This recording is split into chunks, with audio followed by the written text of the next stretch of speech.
Good evening and welcome once again to Inclusive Finance India Summit 2020, hosted by Axis and Axis Assist and co-hosted by Niti Aayog. I'd like to thank each one of you for joining us this evening for a technical session titled Mitigating Agricultural Risks, Meso-Level Insurance in Agriculture. This session is being hosted in partnership with Lead at CRIA, a well-known organization dedicated to leveraging evidence-based research to further economic and financial development in low to middle income countries, including India. It is my privilege to introduce the panelists for our today's session. Mr. Mangesh Patnankar, Head Agriculture Reinsurance India, Swiss Reinsurance Company. Mr. Inamul Majid Khan Siddiq, Lead Climate Justice and Natural Resource Rights, Oxfam, Bangladesh. Ms. Sabina Yassin, Research Fellow at Lead at CRIA University, is the presenter for our today's session. And the panel will be hosted by Mr. Fabrizio Valenti, Head Financial Inclusion, Lead at CRIA University. We are grateful to the speakers for agreeing to our request to join this discussion, and I'm positive that we'll be able to take away some concrete, forward-looking recommendations for action. Welcome once again, and I now hand over the session to Mr. Fabrizio Valenti to initiate the conversation. Thank you, Kirti. Thanks all the panelists and the attendants for being today. I wanted to extend my gratitude to Access, Assist, and Niti Aayog for organizing the IFI Summit and having us here today. I'm really genuinely impressed with the quality of the sessions that you have put together despite the unprecedented challenges, as well as the platform that you're using. It's really, I could not imagine a better setup given the current situation. Today, we are going to talk about meso-level insurance in the agricultural sector. I'm sure that everyone in the session is aware of the importance of insurance in the agricultural sector. That is one of such importance for the Indian economy. I think that throughout the day, this is a topic that has emerged and has been discussed in different ways. And today, though, we are in this session, we are going to focus and zero in on this innovative product that is the one of meso-level insurance. Normally, we talk about microinsurance when we talk about agriculture insurance, and instead we are going to go up a level and see what is the potential, the challenges, the unaddressed issues, and really what we could, how could we take advantage of this new or underutilized rather product that is agriculture insurance. So without further ado, because obviously we don't want to blame the moderator for being late in the session, I will leave the floor to Dr. Sabina Yasmin, that is a colleague and a brilliant researcher that is going to present some of the findings from the work that she is spearheading with the support of CIIE from IIMA. And after Sabina's presentation, we'll have a 20 minutes for a panel discussion with Mangesh and Enamul, and then we'll leave the rest of the session to 15 to 20 minutes for Q&A. So Sabina, thank you so much, and over to you.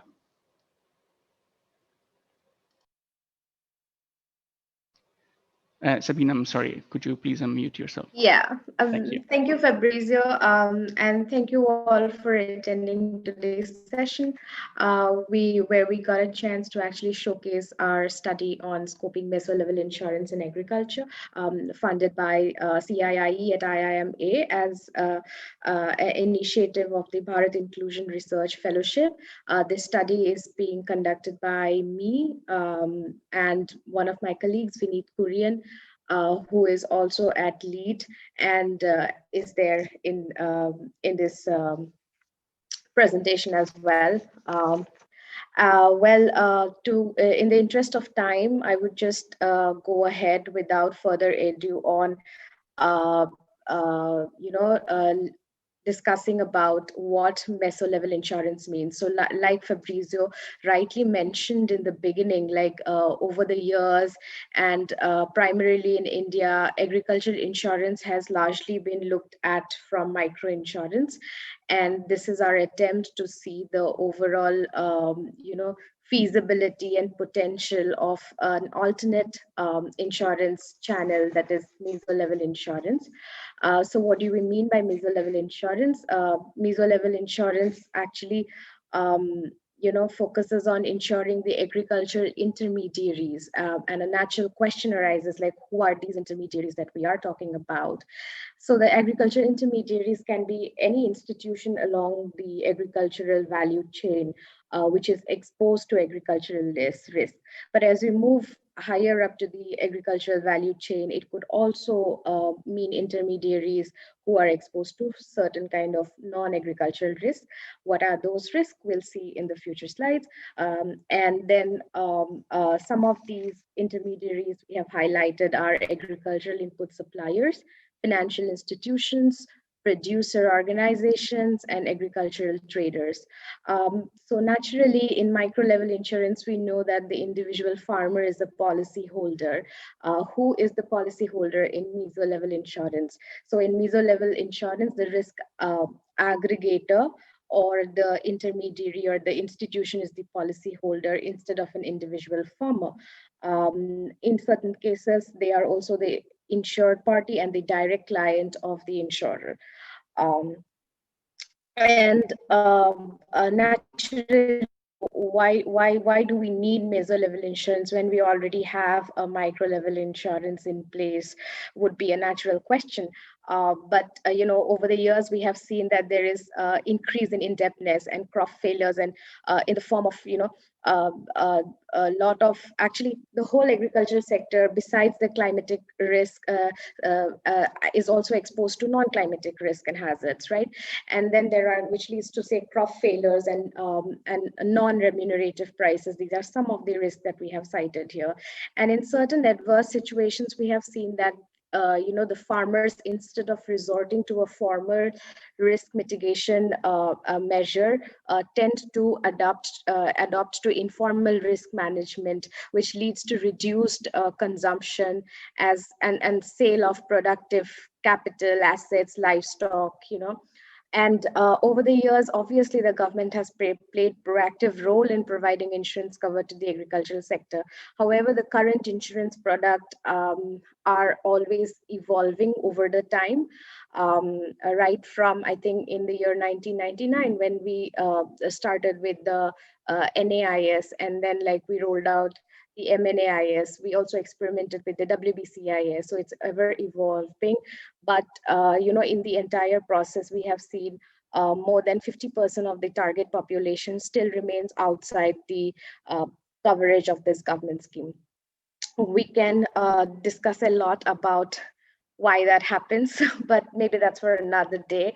Well, briefly to tell you, the objectives of the study is to assess the scope and feasibility of a meso level product in the agriculture insurance sector in India, analyzing the attitude and scope of government authorities, insurance companies towards supplying meso level crop livestock insurance and other agriculture insurance policies and schemes, analyzing the attitude and demand of aggregators such as financial institutions, FPOs, NGOs towards meso level policies in the agricultural sector.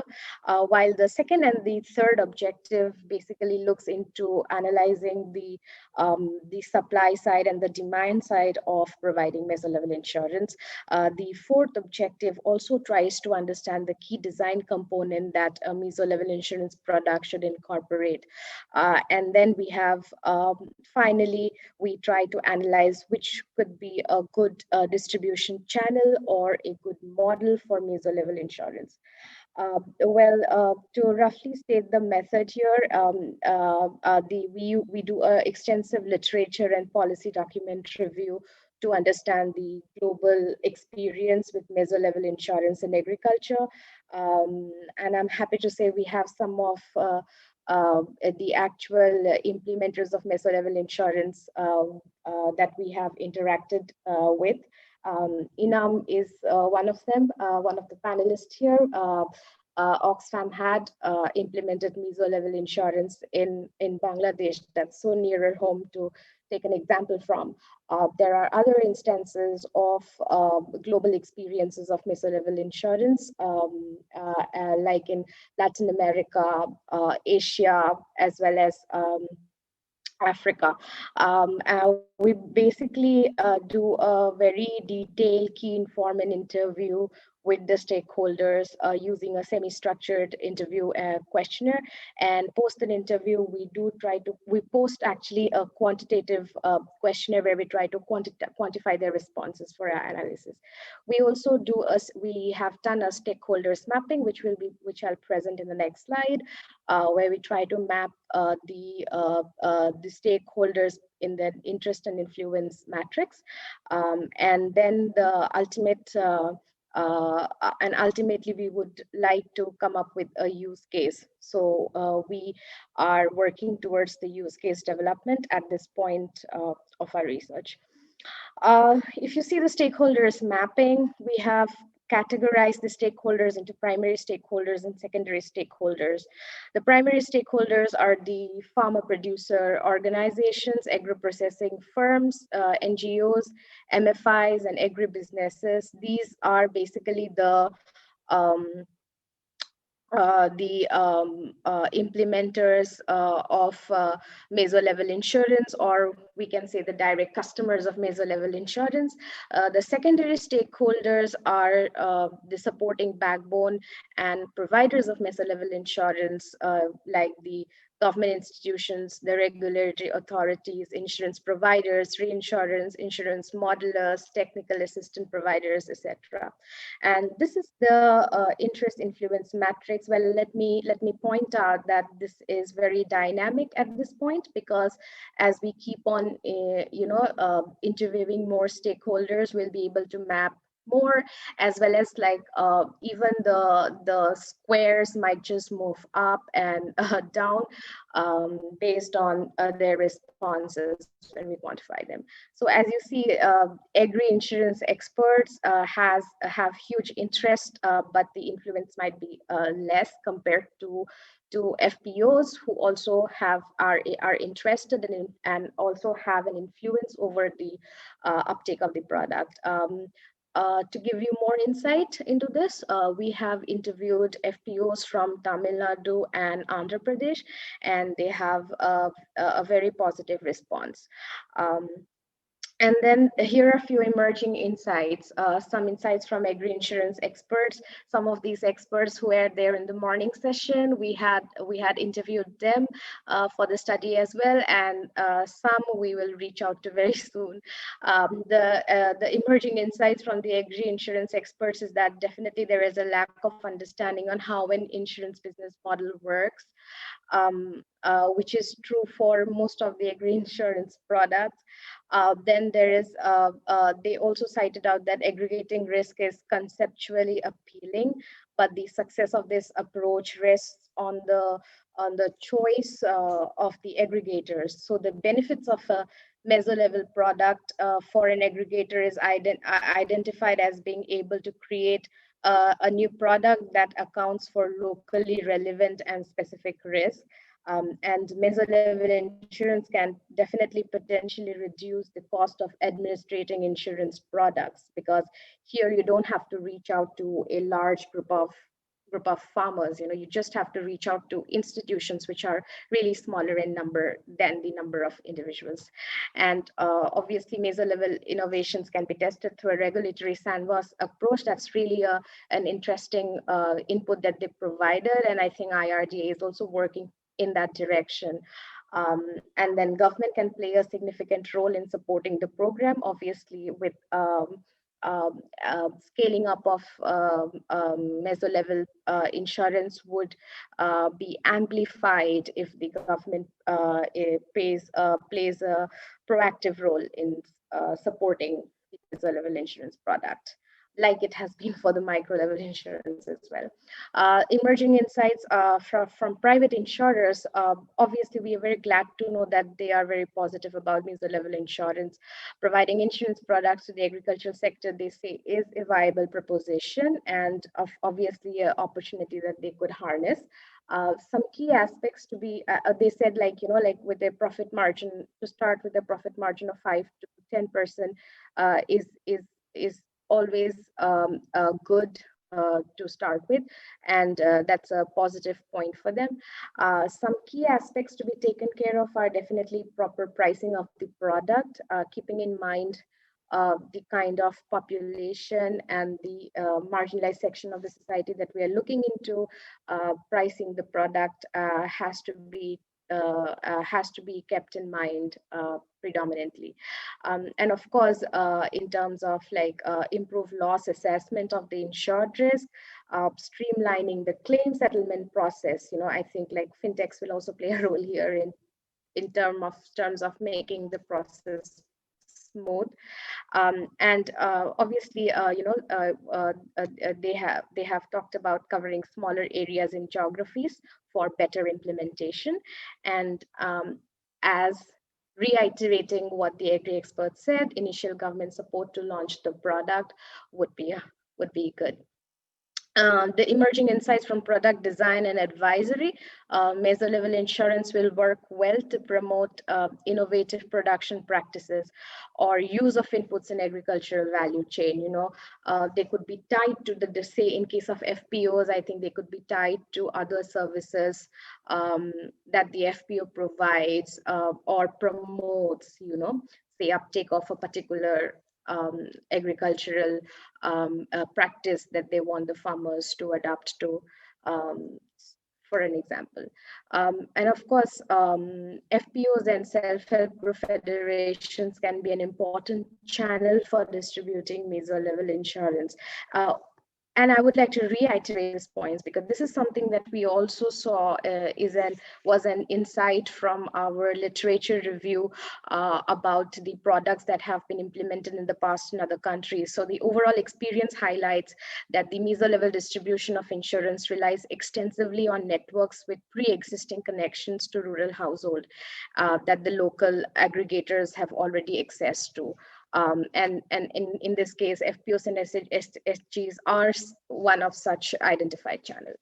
Of course, financial institutions can be an important delivery mechanism, but to determine the design principles, having a consultation process with the farmers is crucial to understand what the localized or specific risk may be and what is the specific risk that they want the protection against.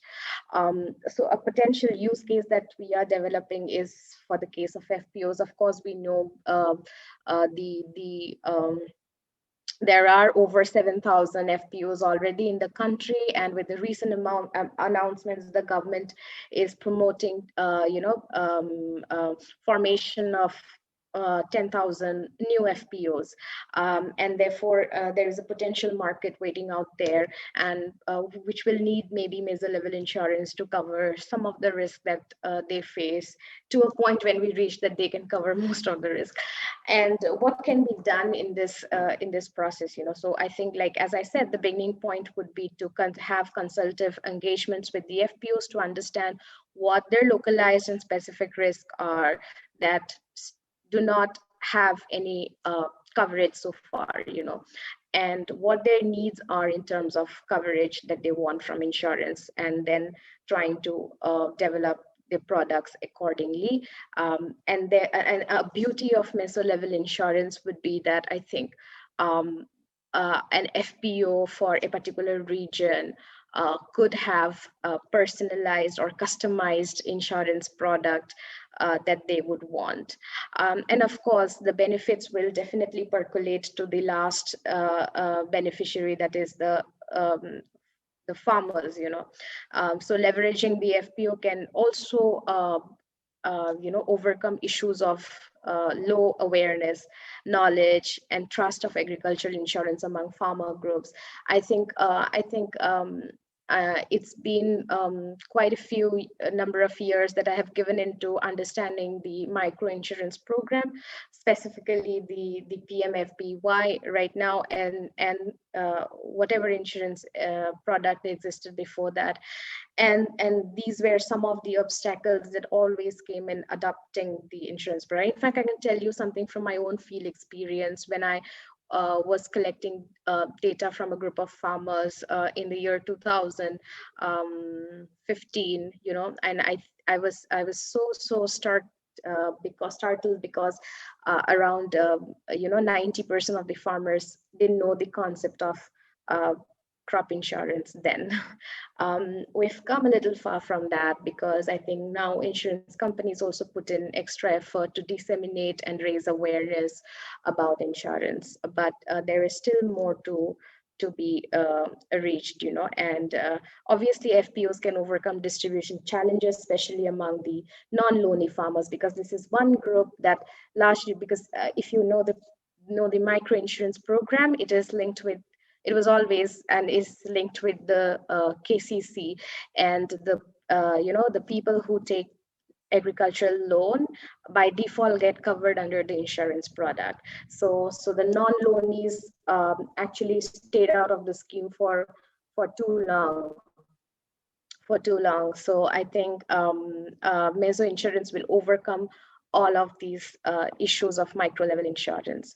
And to know more about the meso level insurance and insights from our study, you can read our blog series, which is published in the Bharat Inclusion Initiative platform, the Medium, and also shared in most of our social media handles of LEAD. So please feel free to visit these blogs and get more insights into the study and about meso-level insurance. Thank you. Thank you, Sabina. Thank you for the brilliant and clear presentation. It really sounds like this product has a lot of potential to bring the benefits of risk protection and risk mitigation to a wider audience, to a wider public. Obviously, though, there are some challenges from different, they come from different sources: regulatory, informational, practical implementation, profitability, and so on and so forth, scalability. And we are going to discuss some of these benefits and challenges with our panelists. I wanted to also thank the attendants that are starting to send questions in the Q&A. Please keep them coming. We'll go into them later. Feel free to ask questions more generally for the whole panel or specific to any of the panelists. Mangesh, Emmanuel, thanks for being here, and thanks again for joining us. So following Sabina's presentation, I wanted to begin this discussion with a very broad question for both of you, sort of to break the ice. So we are talking about meso-level insurance, and as we know, it is a product that has not been taken advantage of to its fullest potential yet. How do you see the role of meso-level insurance vis-a-vis micro-insurance in the agricultural sector? Specifically, do you think that they are complementary? So do you expect that the farmer will be covered by both, like some level of micro-level insurance and some kind of meso-level insurance, or are they substitute? So it's either one or the other. And why? So Mangesh, maybe we can begin with you, and thank you. Sure. Thanks. I hope you can hear me. Okay, cool. Yes. Good. Thanks for the invitation and opportunity to speak here. Would also like to congratulate Vineet and Sabina for the excellent research that has been presented, and also the idea to have a sort of dedicated session on this very important and often I would say neglected topic of meso-level insurance. Before I respond to your question, a quick word about Swiss Re, what we do. So we are leading reinsurer in the world, and very simply put, what we do is we insure the insurance company through highly specialized products and the financial capital. But apart from the financial capacity, we also help our clients to design new processes and design new products. And there comes the topic of meso-level insurance. And happy to say that we have had some first-hand experiences of implementing meso-level insurance products in India as well as outside India. Coming back to your question about the role of meso level insurance and how does it play along with micro. I think in a country like India, where financial resilience is often very weak, it would be highly recommended to have a bit of a collaborative approach between the micro level, meso level, and even macro level insurance products, which can work together. So it sort of takes care of your question whether these can substitute each other. I don't think so. These are rather complementary to each other. I think hypothetically, even if we achieve a good penetration of micro insurance in the country, we can't really say that we have closed the protection gap in the farm sector. As one or the other disaster can strike one day, and it will definitely affect financial capital of the farming community. Unfortunately, at this moment, I think most of our discussions revolve around the micro level products, and there are a couple of schemes, PMFBY as well as RWBCS, about which I think Sabina also mentioned. I think we definitely need more focus, which goes beyond these two schemes. So instead of, let's say, talking about a scheme for micro sector, can we talk about a separate scheme for meso level sort of products, and whether we have a detailed policy framework to run these sort of products. And I'm happy that Niti Aayog is co-hosting this session, and I'm hoping that they also take a note of this so that we can have a better plan to roll out meso level insurance products in a more structured manner. So I would say, whatever we have on the micro level products, they have been running for a long time and they are working in their own way, but we cannot expect really everything from them. And we need to have some protection gap covered by these meso level insurance products as well. Yeah, thanks. Thanks, Nagesh. Anamol, same question for you. Maybe you'd like to, since Mangesh covered quite a bit of the answer already. If you want to also talk about your own experience with micro insurance and talk about what some of the risks that could be covered by meso level insurance could be, that'd be great. Thank you. So I do agree with some of the points that Dr. Mangesh made, like for instance, two being collaborative. So not necessarily complementary only. There are overlaps where they can function together or they can function separately also.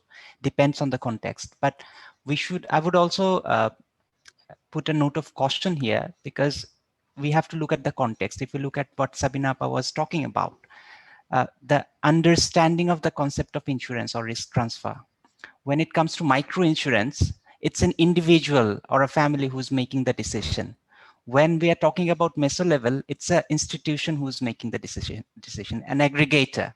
And decision-making process in an institution is far more complex than an individual or a household, which comes into play when we talk about meso level insurances. And in the context, I think we should also take into account two other things. One is the capacity to cover the risk. So to pay for the initial, I would say, sum that is required, the premium and all.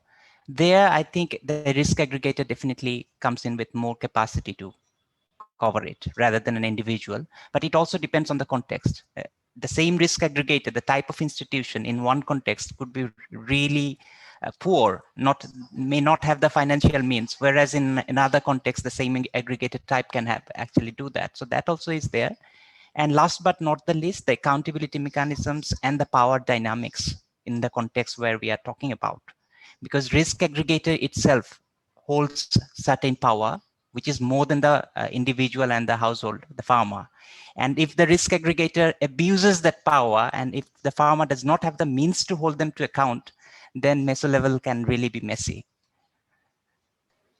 Thank you, Anamol. Very, very insightful, and thank you for that, because you're paving the way for my next question. That is also again for both Mangesh and Anamol.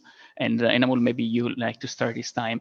So Sabina highlighted two potential types of risk aggregators. She talked about FPOs.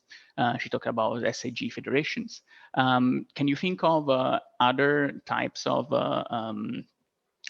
risk aggregators or institutions that could play a role as meso-level insurance policy holders, and why do you think that they are best suited to do so with the objective of making sure that the benefits are translated to the beneficiaries? Of course. So I would confess that my experience in Indian context is quite limited. I can talk about my experience from Bangladesh. So yeah. So here we have farmers clubs, so integrated pest management clubs and integrated crop management clubs, and they are not completely run by the government, because these are clubs which are organized by the Department of Agricultural Extension. So they have a semi-formal relationship with the local government institutes, but they are independent and they can take their own decisions, financials and all. So these are types of institutions which are close to the farmers. So the power relationships and accountability mechanisms that I was talking about, they are close to the farmers and they can be held to account. And because of their nature of savings and all that, they do have certain capacity to act as meso-level aggregators. That's there. But of course, the local government institutions, the union parishads in Bangladesh, maybe the panchayats in India, and the certain types of institutions of that sort, they also do have capacity, or the disaster management committees or groups in Bangladesh who has certain financial budget allocation behind them also. They could also play a role there. It depends on whom we are talking about, but it will certainly have a prerequisite of organizational capacity. So if the institution we are talking about has a good capacity to maintain itself, it's not just financial, it's also to run the organization. Because if we are talking about insurances, the risk will not be every year. There will be like maybe in 5 years or 6 years, there will be a certain thing. So the effort needs to be continuous for a long time. Every year we have to keep paying and all that. That mechanism needs to be there if these organizations come into play. And other than that, the microfinance finance institutions are there. Like we were talking about loans that are coming from the banks. But in Bangladeshi context, microfinance institutions are the closest ones for the farmers actually. And there also, we have been also trying that. That also works.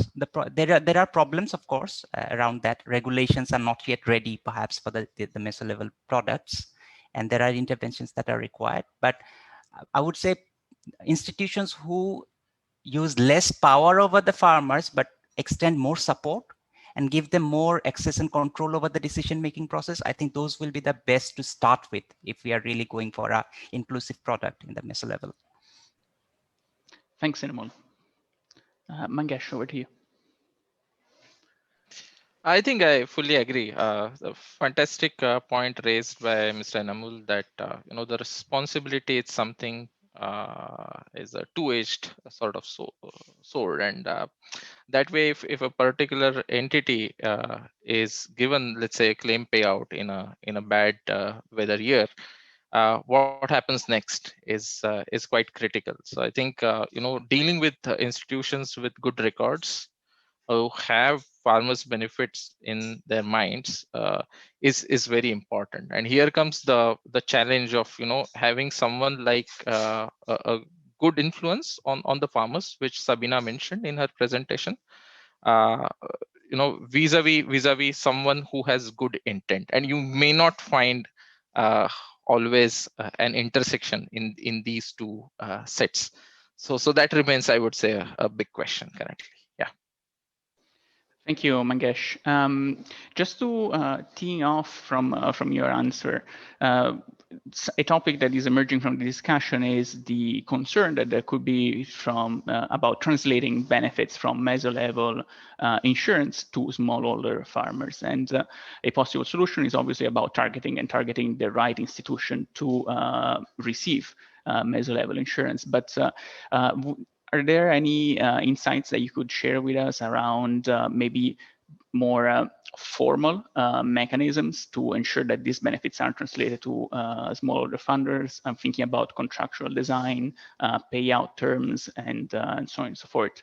So Mangesh, feel free to jump in on that with your thoughts if you think that we are at a stage where that is something that has been already discussed and tested out, maybe with your experience in the Indian context, or it's something that requires more work. No, I think a lot of work is definitely needed. As I mentioned, I think the whole topic of meso level insurance hasn't yet got the attention that it deserves. We need to definitely think about the intent of the purchase here when an aggregator purchases the insurance product. Ultimately, the aim here should be to make the institutions, the buying institution, more resilient in terms of financial capabilities, so that it can serve the farming community even better, or it can put more financial capacity in the sector. Before talking about passing on the benefits, we should also focus a bit on the costs of such cover. How are these costs passed on, or how are these costs sort of taken into account from individual farmers? If there is an aggregator talking with, let's say, 1,000 farmers, how does that money for purchasing the meso level insurance is brought in the system? Is it completely taken care of from let's say a funding or donor institution? I don't think that's a very sustainable model, but that's something which has played a role in promoting meso level insurance. But if we are talking about really a very sustainable or very commercial model, then how do you charge these costs to the individual farmers? And I think when you flip that, you ultimately can design a very, very good or very fair way of the system of passing on those benefits. So let's say in case of a bank or MFI, you can actually design something which is based on interest waivers or maybe an EMI waiver. Of course, this needs to be pre-written, but these are just options that I'm trying to figure out. We also did a project in Bangladesh actually, along with Oxfam, where we had actually listed down the households per village, and we tried to understand whether there was any flood affecting that particular village. And for that whole village, we tried to give a transparent payout table. So that could be another way where you design the product slightly at a level which is between the meso level and the micro level. I would say it's getting a bit complex, but at the village level where you group the farmers further. Then there was this product given by Basics a few years back, where they purchased a mini portfolio cover for their MFI portfolio. Again, very similar to what Oxfam did in Bangladesh, where Basics tried to sort of assign the payouts to a couple of weather stations, and all the farmers assigned to those 2 or 3 weather stations ultimately got certain benefits, or rather were promised to get certain benefits. Let's say agri input company, I can give an example of Pioneer Seeds, where such sort of product has been implemented. Very old case, I would say about 12 years back, when Pioneer Seeds wanted to give a drought related coverage for its farmers automatically. So what they did, they basically took into consideration their marketing budget. They pulled money from that to sort of give the premium to the insurance company. But it was a classic meso level insurance product where the farmers were ultimately sort of promised a free packet of the seed in case a big sowing failure happens on a very big area. So I think there are different ways, I would say, to design this depending on the institution. But I fully agree that everything needs to be sort of transparently laid out, and I'm very sure there could be a lot of other options as well than what I have mentioned so far. Yeah, over to you. Thanks. Thank you, Mangesh. I'll let Enamul comment on that. Very quickly, because we don't have much time.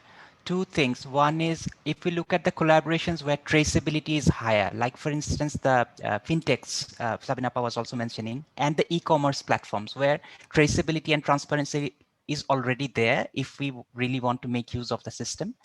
if they come into the collaboration for meso level insurance, I think this trust issue at the end level delivery can be resolved to a large extent.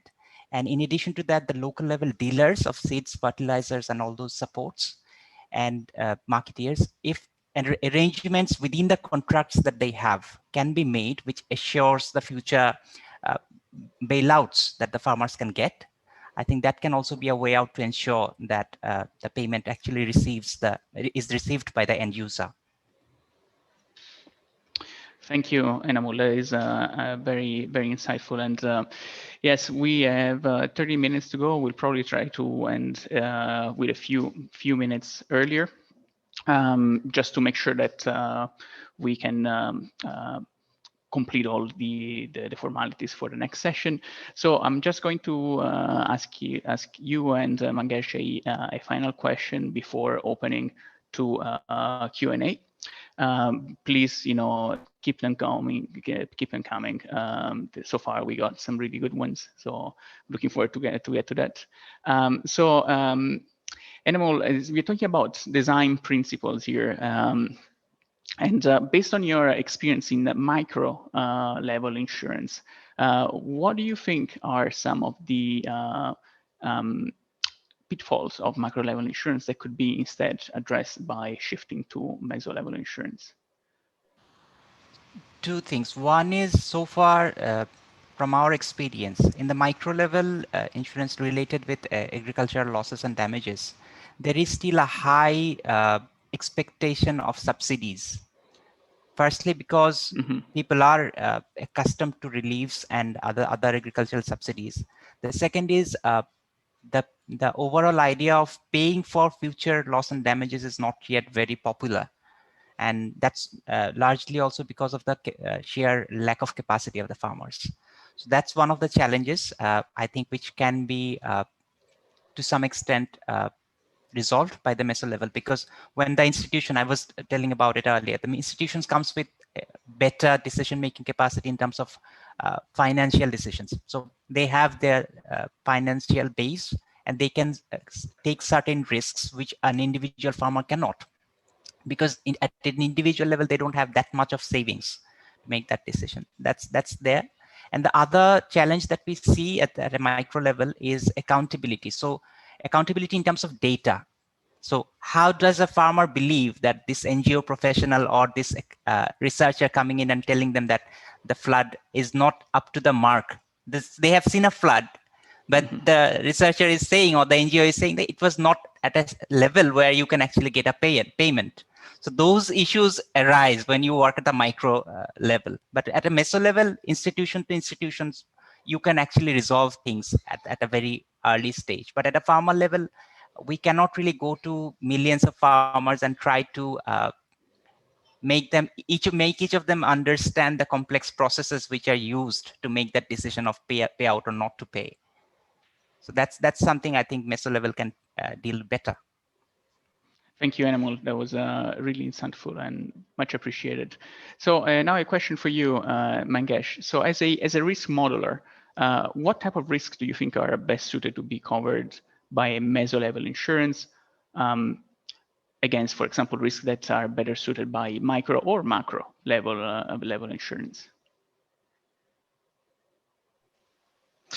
I think if we speak about sort of classic division of the risks or the coverage types, typical micro cover is usually designed to serve high severity, high frequency and low severity sort of disasters. Typical macro cover, which means the coverage which is even beyond meso, which is usually sold to the governments. Those would be designed to take care of high severity and low frequency event. And I think there is no clear sort of border that we can draw, but I would say meso level insurance product lies somewhere between these two. So again, it's very difficult to sort of give a clear answer at what frequency your meso level insurance product starts. Lot will depend on the population that we want to cater to. If they are already served by certain typical micro level products like PMFBY or RWBCS, perhaps you can study that and you can design something which goes slightly beyond that to take care of the financial institutions or any other aggregators financial issues. Yeah, but I think the underlying sort of principle is very important here. We are trying to sort of segregate, those risks which can be fairly absorbed at the farmers level, vis-a-vis those which can be really widespread and can actually break the backbone of the economy, backbone of these financial institutions or agri input providers. And the moment we sort of think about covering the second type of these risks, we are talking about meso level products. Yeah. Thanks. Understood. Thank you, Mangesh. So it sounds like when we're talking about meso level insurance, we are really threading a fine balance between scalability and let's say personalization or tailoring. And this leads us to actually now we're moving to the audience question, and just a quick mention for the support team. Our chat seems to be disabled, so I don't know if I am getting more questions coming in, but we'll just do with what we have so far. There's plenty. So the first question that we are going to take from the audience is about scalability, and the question is around whether we think that there is the potential for meso level insurance to be scalable to the point of being profitable, or if like profitable to the point that is attractive for large companies, or if it will always remain a niche product because the level of tailoring that we said is necessary to make sure that it is appropriate to the context of the local institutions and the local realities is just too much, requires too much work, too much of investment to lead eventually to a profit. The question is for everyone. So Sabina, we haven't heard your voice for a while, so maybe I'll start with you if you don't mind. Sure, Fabrizio, I can go ahead. So I, as I also rightly mentioned, the insights from the providers, it's like, of course, they would be interested to provide meso level insurance, but profitability is something they have to consider while scaling the product up. And as you rightly mentioned about like the question of like scaling up the product to make it profitable for them as well to sustain, and at the same time, like the question of like customizing it. And also I would like to point out here when I talk about like whether the beauty of meso level insurance is that it can be customized to a particular institute. It would also be extremely difficult to come up with, say, 10,000 products with 10,000 different designs. So I guess like, here's the challenge, but definitely with larger geographies, we could have products with a little room to make it more suitable for a particular institute, So I think I have to be cautious when I'm telling this, and also have to clarify this.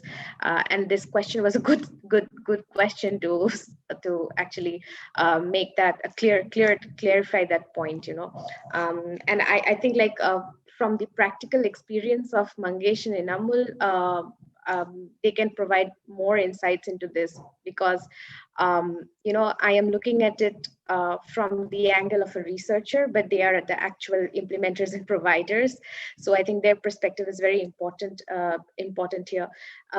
And one thing like I would like, from a previous discussions, one thing that Mangesh mentioned about, who could be the potential uptakers of meso level insurance, and he rightly pointed out so many cases. And adding to that, because from our interactions with a lot of these institutions, they have said that in instances where they are testing new varieties of seed with the farmers, in these kind of instances, I think meso level becomes very much applicable to the scenario.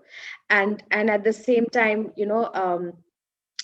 here so had also been Pioneer Seeds had tried it, but the product they offered was different. It was not really for testing out the kind of uptake that, say, WRMS was wanting, because they sort of also provide seeds and other services to the farmers. And they said that uptake of a particular variety of seed, introduction of new varieties of seed, these can be scaled up with meso level insurance. And with regards to the pricing of the product, and the question of how the farmers are going to pay for it, even like Inamul pointed this out. So just an insight from the interactions we had with FPOs, and we asked the same question. Like, you are saying that yes, this product is applicable to us, but would you be in a position to, say, pay the premiums year after year, and how would you manage that? And identifying the source of that premium. And they cited some places. They said, like, when we provide our yearly membership fee that that the farmers have to pay to the FPOs, they could sort of distribute the premium payments to that particular fee, or in terms of any value added services that they're providing. And in places where FPOs are also integrating and selling the produce to the market, the profitability that they get every season, they could reserve some amount for the insurance. So this is something also I wanted to share. And coming back to your question about scalability and profitability, I would leave the floor to Mangesh and Amul. Thank you, Sabina. Mangesh, I'll pass the baton to you to address this question, and I'll add some another question on top of the existing question that is also coming from the audience. So what we are being asked is to make meso level insurance products more affordable. One of the audience members is wondering whether reinsurance companies will be open to cover specific crop cycles, for example, unseasonal rainfall at harvest, with the intent of reduce the insured value and hence the premium. So I wonder whether you could comment on that and expand on the question around profitability that Sabina started to discuss. Sorry, I'm not too sure about the question from the audience. I think that the point is that whether reinsurance companies will be willing to take more risk in a sense. For example, if for specific crop cycles risks, what is mentioned here is unseasonal rainfall at a harvest that maybe were not covered initially by the insurance, and the answer could be either way, yes or no, obviously. And if you would be willing to comment on that, it'd be great. So I'll just I'll try to answer the second question first. So I think unseasonal rainfall is a very common challenge for the farming communities in India, particularly in the Rabi season. And this is already covered, I would say, to a large extent by the current micro level products like PMABY and RWBCS. But if the question is really to cater to those farmers who are not insuring enough or who are not insuring at all through these sort of schemes, I'm very sure that reinsurers, or rather insurers, will be very much interested in identifying such opportunities and dealing with such institutions to provide them an adequate meso level product. So I think this sort of issue of covering unseasonal rainfall, I would say a very classic weather index type of deal. Not very difficult to design per se, and I'm very sure that insurers as well as reinsurance community would be interested in dealing with such sort of coverages. Coming back to your earlier question that you had asked to Sabina and us, more like a chicken and egg problem, when we talk about the scalability for meso level insurance, I would say what makes a meso level insurance more more attractive is that there is a bit of an inherent diversification that is provided by an aggregator. An aggregator might be, let's say, we talk about Andhra Pradesh, where there are a lot of seed companies present, and if we are talking about, let's say, coastal Andhra Pradesh, the risk profile is very different, more prone to cyclones, I would say, vis-a-vis the interior Andhra Pradesh, which could be more prone to droughts. And if I, cater to a company which is spread across Andhra Pradesh and is dealing with, let's say, seed farmers, in that case, I can design a product which sort of cancels out some of these risks, not all, but some of these risks, and makes the product more affordable at that meso level. Because affordability is, I would say, one of the biggest constraints for any meso level buyer, and most of these institutions work on very thin margins. That's the overall conclusion that we have got after dealing with these meso level products for a very long time. So how do we make sure that the affordability constraints are met with our meso level offering? And of course, going beyond this, can, let's say, government bodies, the way in which they are subsidizing PMFBY and RWBCS products, can there be a fund allocated by Ministry of Agriculture dedicated for, let's say, prescribed sort of meso level insurance products? I think that needs to be looked into. So I would say scalability will be there, provided these other points are taken care of, and affordability is a challenge to make the things more scalable, I would say. Thanks. Thank you, Mangesh. And Amol, any comments from your end, considering your the experience of Oxfam in the sector? Very small addition, actually. Many things were covered.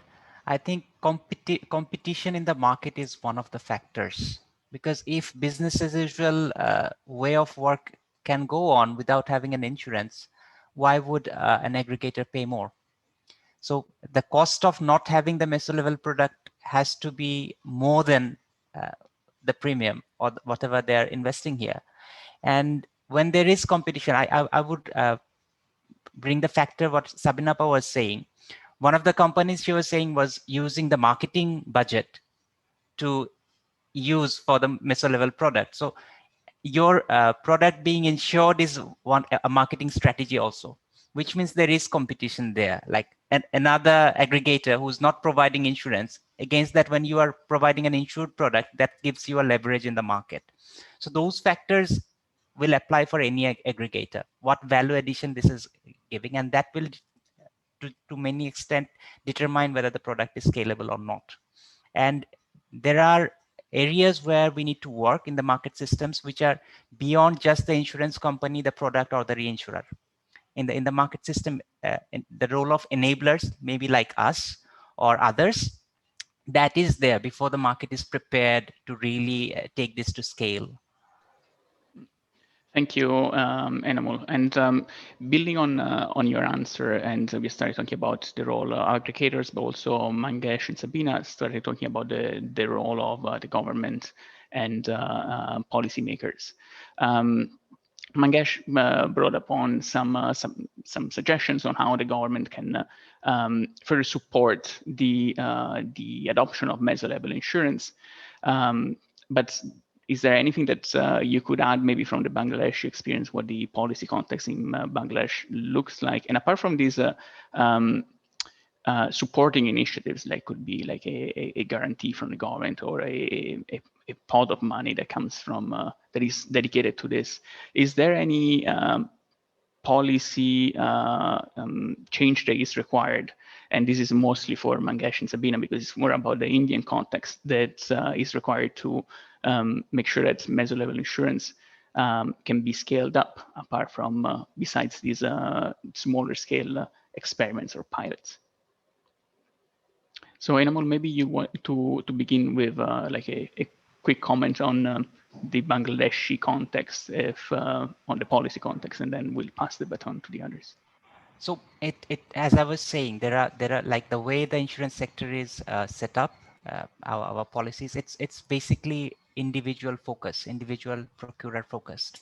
And when it comes to meso level, especially when it comes to accountability mechanisms, whether the risk aggregator is actually going to the last extent and covering the risk of the person they are doing it for, there is no mechanism to monitor that, which is a risk, which is where, at least if we want to build trust, because at the end of the day, the customers are going to cover the cost. Aggregator will aggregate it, but they will retrieve the cost from the end users. So unless there is a trust at the end level customers, there won't be a solution. So for building that trust, policy changes will be required there. The second thing that we see here as a challenge is gross mistrust of insurance as a product. It's not just for disasters, any insurance. And one of the reasons is what we call here in Bangladesh third-party insurances. So when the government uh, uh, actually forces you to have an insurance, it came from the transportation sector. So the policy asks you to have an insurance. So just to avoid punitive measures, you are having an insurance. So that actually doesn't give you a coverage, but that paper serves as a tick mark for the government, which was disastrous. Now the government is coming out of it. Recently there was changes.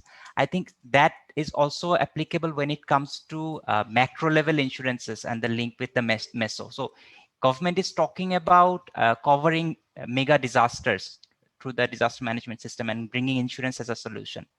How that plays out, I think, will also determine the fate of meso level here, because as I was saying, in the micro level, we are facing that problem about the mentality to have a fully subsidized product. If then macro level comes in and you see another subsidized product at a gross level, then at a meso level, if you are asking people to pay for that product, that will be a problem at a I would say not just policy, I think also at a practice level, at a decision making level. I think we will see through what happens, but there are areas where changes are needed. And the other thing is about e-commerce platforms and fintechs, as I was saying, because of the traceability and their trustworthiness to the people. I think there is potential for them to become a strong collaborator here, or even an aggregator themselves.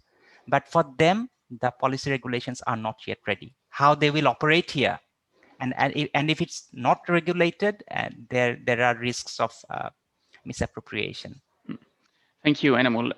We are in the final stretch of the session. So Mangesh, Sabina, if you have like a very quick comment on this topic of policy change. And speaking of policy, we all know that India introduced new farm laws. I don't need to tell you about that. We all are very, very aware of that. But that brings to greater relevance the contract farming as a way of doing business. And somebody from the audience is asking whether you think that meso level insurance can play a role in such arrangements, given the profile of contractors that could enter this space as contract farmers, contract farm providers. Sorry, Mangesh, do you want to take it on? I'm sorry, we need to be very concise. I know we could spend half an hour, but we don't have it. Sure, I think no. I think contract farming agencies could be very well suited customers for meso level insurance. But going back to your first question about the policy changes, I would say slightly broader topic, whether IRDA can look into dealing with mutual insurance companies a bit in a structured way, which can then purchase a meso level insurance for their needs. So it could still be more like a meso level product structure there. And of course the tax related regulations, because if you see currently, if a meso level insurance product needs to be bought, you need to pay GST on that, goods service tax. And I think that's something which can be waived off, given that PMABY and RWBCS products don't have GST. So these two thoughts I would just leave with you. Yeah, Thank thanks. you. Sabina, one final word, very quick. I'm sorry to pressure you. I will, no, that's completely fine. But I will just narrate one incident that I had recently, which I instantly thought could be replicated in my study. When I went to purchase a new car this time with my father, and this is the thing, you cannot take the car out of the showroom until and unless you have a vehicle insurance in place, right?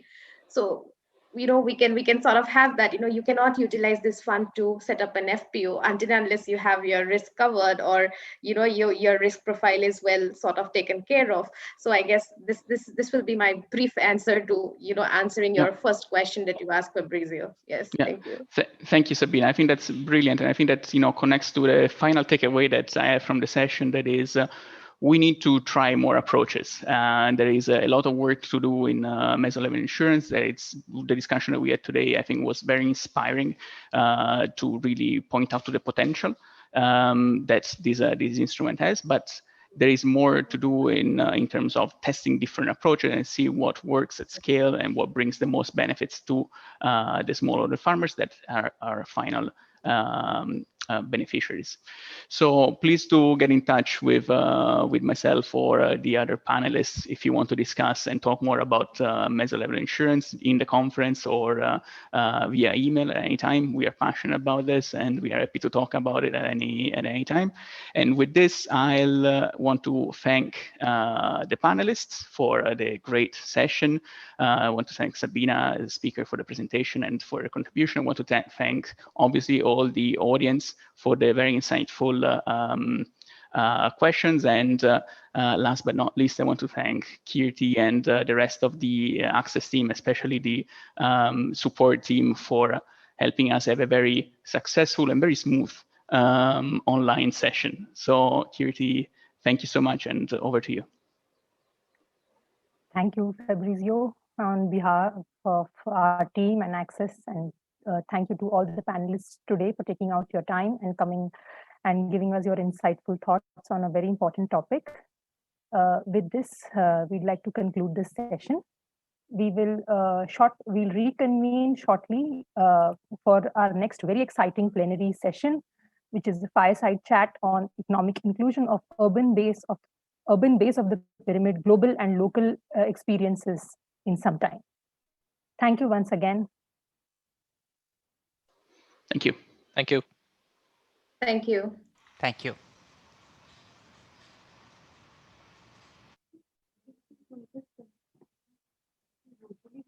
Akash?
So I have to speak in 5-6 languages here. I think all the partners are from different parts of the country.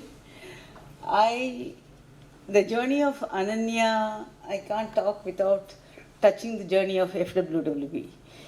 Friends of Women's World Banking, when we started 30 years back, so June only, 30 years back, 11 students said that we will work even though we are an affiliate of Women's World Banking, we will concentrate on low-income household women. And of course, the self-employed women, they are forming 80 to 90% of the workforce in India. So they don't have access to finance. So we have to work for that. I still remember that we shared the space with old Seva. I don't know how many of you had seen the Seva. And graciously, Seva Bank had given a space for us, even though it was a storeroom. That is where Friends of Women's World Banking started. And I still remember the first donor when they came. So I was doing the administrative work as well as running the organization. There were only 2 people. So I still remember Kathy Sridhar. I could see, she said that Kathy Sridhar is the person who can give you some money to start the work. So I could see Kathy Sridhar coming, the head and then the nose and this thing. So I was wondering how she looked like it. And I think the first set of trainings we did with women on collectivization and access to finance. SG was coming up that time, was with a grant that a lady from United States gave us. So throughout the history of FWWB, nurturing was done by different women. And yesterday I was telling you, the culmination and recognition of Indian financial sector happened in the place where we had a celebration yesterday. So that is where the meeting, we had a audacity called Vimal Jalan, 11. And all the CMDs of the banks came because Vimal Jalan was coming. So we told everybody, and then that is the place where with Women's World Banking we started recognizing the fact that even though there are only 14 organizations which were working with financial sector, have to come, and the idea about Sadhan was born there. So Sadhan actually owes its origin to Ahmedabad. So, and the next meeting we had was in Seva Bank, and then we decided to set up Sadhan. So as Ilavan says, it is the women finance capital of India, because Seva was there, and Friends of Women's World Banking, which was working with partners like you, was there. And we were actually borrowing money from formal financial sector and repaying money like the way our customers were doing it, we were also repaying money on time. Then we believed in collectives and cooperatives, but somehow there was a change because the growth was much higher, and then people have to expand, and then cooperative laws were different. It's a state subject. So the microfinance sector emerged. So the first time when we were working, all of them were development institutions. And it is only thanks to the regulation that has come from RBI, then we became MFI, NBFC MFIs. But I was sharing with some of the partners, the debate was very hot in those days when they were in the development mode. So we used to discuss, okay, this is we have to work with migrants, and we have to work with Dalits, and then we have to work with what kind of products and services we have to do. That debate I miss now, because the kind of a debate that used to happen, and people used to spend lots of time on that, it doesn't happen. Now I feel that it is how to raise money, and then who are the investors, and then whether they are social investors or not, and what do they expect, and then it stops with that. So maybe that is the way things grow. But I still feel that it is important for Ananya, which has started working with women collectives, and then it inherited the philosophy of FWWB. The debate should come forward. I think it is time for us to discuss. And then quite concerned that the kind of a emerging leadership which we saw, again it has gone down. So we have to work out how women can become leaders in managing money, whatever form it is, and how you use them as a kind of a instruments in maintaining the repayment rate is very important. So somehow that is disappearing, so I would like to flag it. And regarding the history of Ananya, my board was divided into two. So one sect said we should not become a NBFC, other sect commercial people from the commercial world, they said we have to do. It took us about 2 years to decide whether it's worth setting up Ananya or not. And we had lots of debate on that in the board meeting and all. And ultimately we had decided that is only because our partners are becoming NBFCs. So it is important to play that role. So when we set it up, it was fine. We passed it on. And then none of us were expecting the Andhra crisis. So the crisis came. And it just had a big hit on Ananya. Because as you know that Hyderabad was the mecca of microfinance. And then almost 80% of our borrowings were in, people used to spend lots of time on that. It doesn't happen. Now I feel that it is how to raise money and then who are the investors and then whether they are social investors or not and what do they expect. Then it stops with that. So maybe that is the way things grow. But I still feel that it is important for Ananya, which has started working with women collectors and then it inherited the philosophy of FWWB. The debate should come forward. I think it is time for us to discuss. And then quite concerned that the kind of emerging leadership which we saw, again it has gone down. So we have to work out how women can become leaders in managing money, whatever form it is, and how you use them as a kind of instruments in maintaining the repayment rate is very important. So somehow that is disappearing, so I would like to flag it. And regarding the history of Ananya, my board was divided into two. So one sect said we should not become a NBFC, other commercial people from the commercial world, they said we have to do. It took us about 2 years to decide whether it's worth setting up Ananya or not. And we had lots of debate on that in the board meeting and all. And ultimately we had decided that is only because our partners are becoming NBFCs. So it is important to play that role. So when we set it up, it was fine. We passed it on. And then none of us were expecting the Andhra crisis. So the crisis came. And it just had a big hit on Ananya. Because as you know that Hyderabad was the mecca of microfinance. And then almost 80% of our borrowings were in, lettings were in with partners there.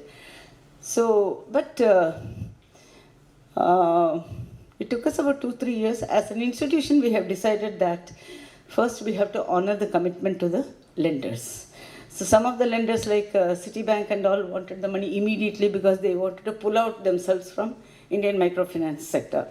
So all the institutions, in spite of having 2 years loan period, we prepaid all the loans and then we thought it's important for them to have the confidence in microfinance. So, and then of course, some of the bankers who had lent 120 crores and 140 crores and all, they said that you just tell us that you are defaulting, we will just reschedule the loan. So my board, I think I still remember, the surprise came because the board chairman was from Sydney and he said no. So we said maybe we are right. So we said no for restructuring the loan. And we were the only ones who paid the money on time and then we honored all those things.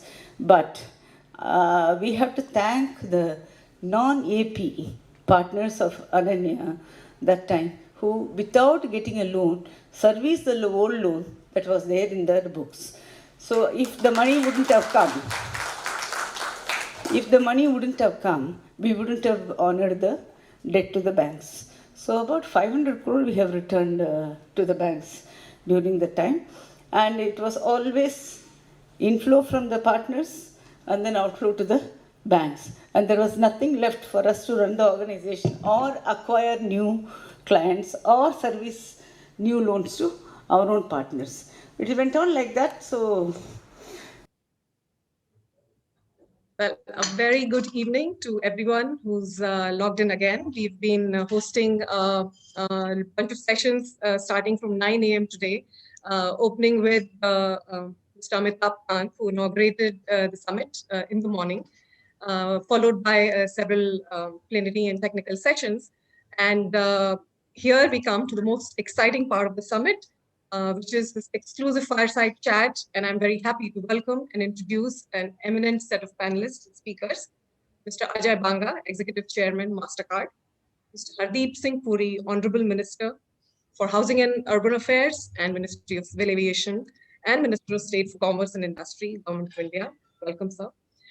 The session will be anchored by Ms. Shireen Bhan, Managing Editor, CNBC TV18.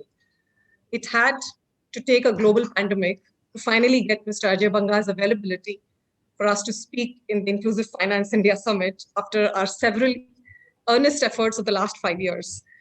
So we are both thrilled and privileged to have him join us today.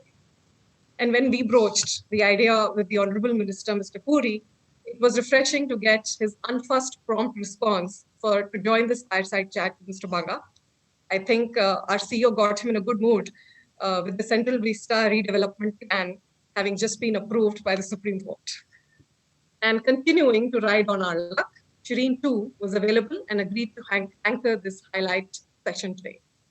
There could have been anyone better for us to get to probe and provoke these two leaders and engage them in a frank and friendly and maybe fierce conversation. Ladies and gentlemen, I welcome you all to this exclusive fireside chat today on economic inclusion of the urban base of the pyramid, global and local experiences. I will let Shireen set the context and take this forward now. Welcome again, and thank you for joining us. Thank you very much, Radhika, and thank you to our viewers for joining us on this very special conversation at the Inclusive Finance India Summit. Many thanks to the Minister for Civil Aviation and Urban Development, Mr. Hardeep Puri, as well as the Executive Chairman of MasterCard, Ajay Banga, for joining us on this conversation. It's interesting that we've got the World Economic Forum Global Risk Report being released today on a day when we intend to talk about the inequities that the COVID pandemic has thrust upon us, not just here in India, but globally as well. And we talk about the road ahead as far as public and private partnerships are concerned, what the collaborations could look like, how do we bridge the inequities. Let me very quickly highlight what the report says. The COVID-19 pandemic has increased disparities and social fragmentation, and in the next 3 to 5 years, it will threaten the economy, and the next 5 to 10 years will weaken geopolitical stability. Of course, environmental concerns continue to be in the top of the global risk, but that is more long-term. In the near term, lives and livelihood, that is one of the biggest concerns that we are faced with. Without further ado, let me get the two gentlemen on my panel to kickstart the conversation. Mr. Puri, this has been an issue that we have had to contend with over the last 9 months as we've gone through the COVID-19 pandemic. Many measures have already been taken by the government of India to try and ensure that there is job security. We haven't been able to perhaps do much in terms of providing salary support, but the government has tried to provide relief measures in different ways. As we look ahead, what to your mind have been the key lessons, the key learnings, and how do you believe these lessons could help in redesigning or tinkering, reviewing some of the schemes that are already part of the government's ammunition, and what you intend to do going forward? Thank you very much, Shireen. Let me start by thanking you for including me in this chat with my very distinguished and eminent friend of long standing, Mr. Banga. I think I was very happy with all that was said, but the only comment I was a little uneasy on was that it takes a pandemic to get Ajay onto a show like this. So I hope we don't have to wait for a repetition of this kind of an occurrence. So this is in lighter vein. First of all, I haven't read the World Economic Forum report, but I have no doubt that you've given us a very succinct summary of it. Let me say two things about India, which makes it a sui generis case. every country has had to deal with this disruption, the pandemic. But what is not perhaps fully known outside India is that we have one country which had to feed 800 million people for 9 months. Now, 800 million people for 9 months is a huge, the scale is huge. And some of the other things that we've done also, I don't think we have the time for me to catalog them. But the second point I want to make is that we've learned some very valuable lessons. We had several flagship programs in place. India is going to have something like 600 million people living in urban spaces by the time we finish the 2030 agenda, or the sustainable development goals are completed by the UN. These 600 million people were already, we had the Pradhan Mantri Awas Yojana, the Swachh Bharat Mission, Amrut, Jal Shakti Mission, all that there. But we learned that no matter with the best of planning, the anticipation, some things you learn when you are in the midst of a pandemic like this, which, I was ambassador to Geneva and to the UN in Geneva and New York. I dealt with H1N1, I dealt with SARS, I dealt with Ebola. We've never had anything like this. This was like the Spanish flu of 1918. Now, one of the things we learned is that some of the most vulnerable sections of society need special attention. Therefore, this explains, when it is very easy to effect a lockdown.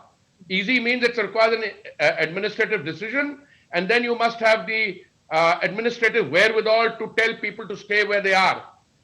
It's much more difficult to reopen the economy in a calibrated way. So the choice between life and livelihood, and I think we got the lockdown in time. It was effective, it was comprehensive.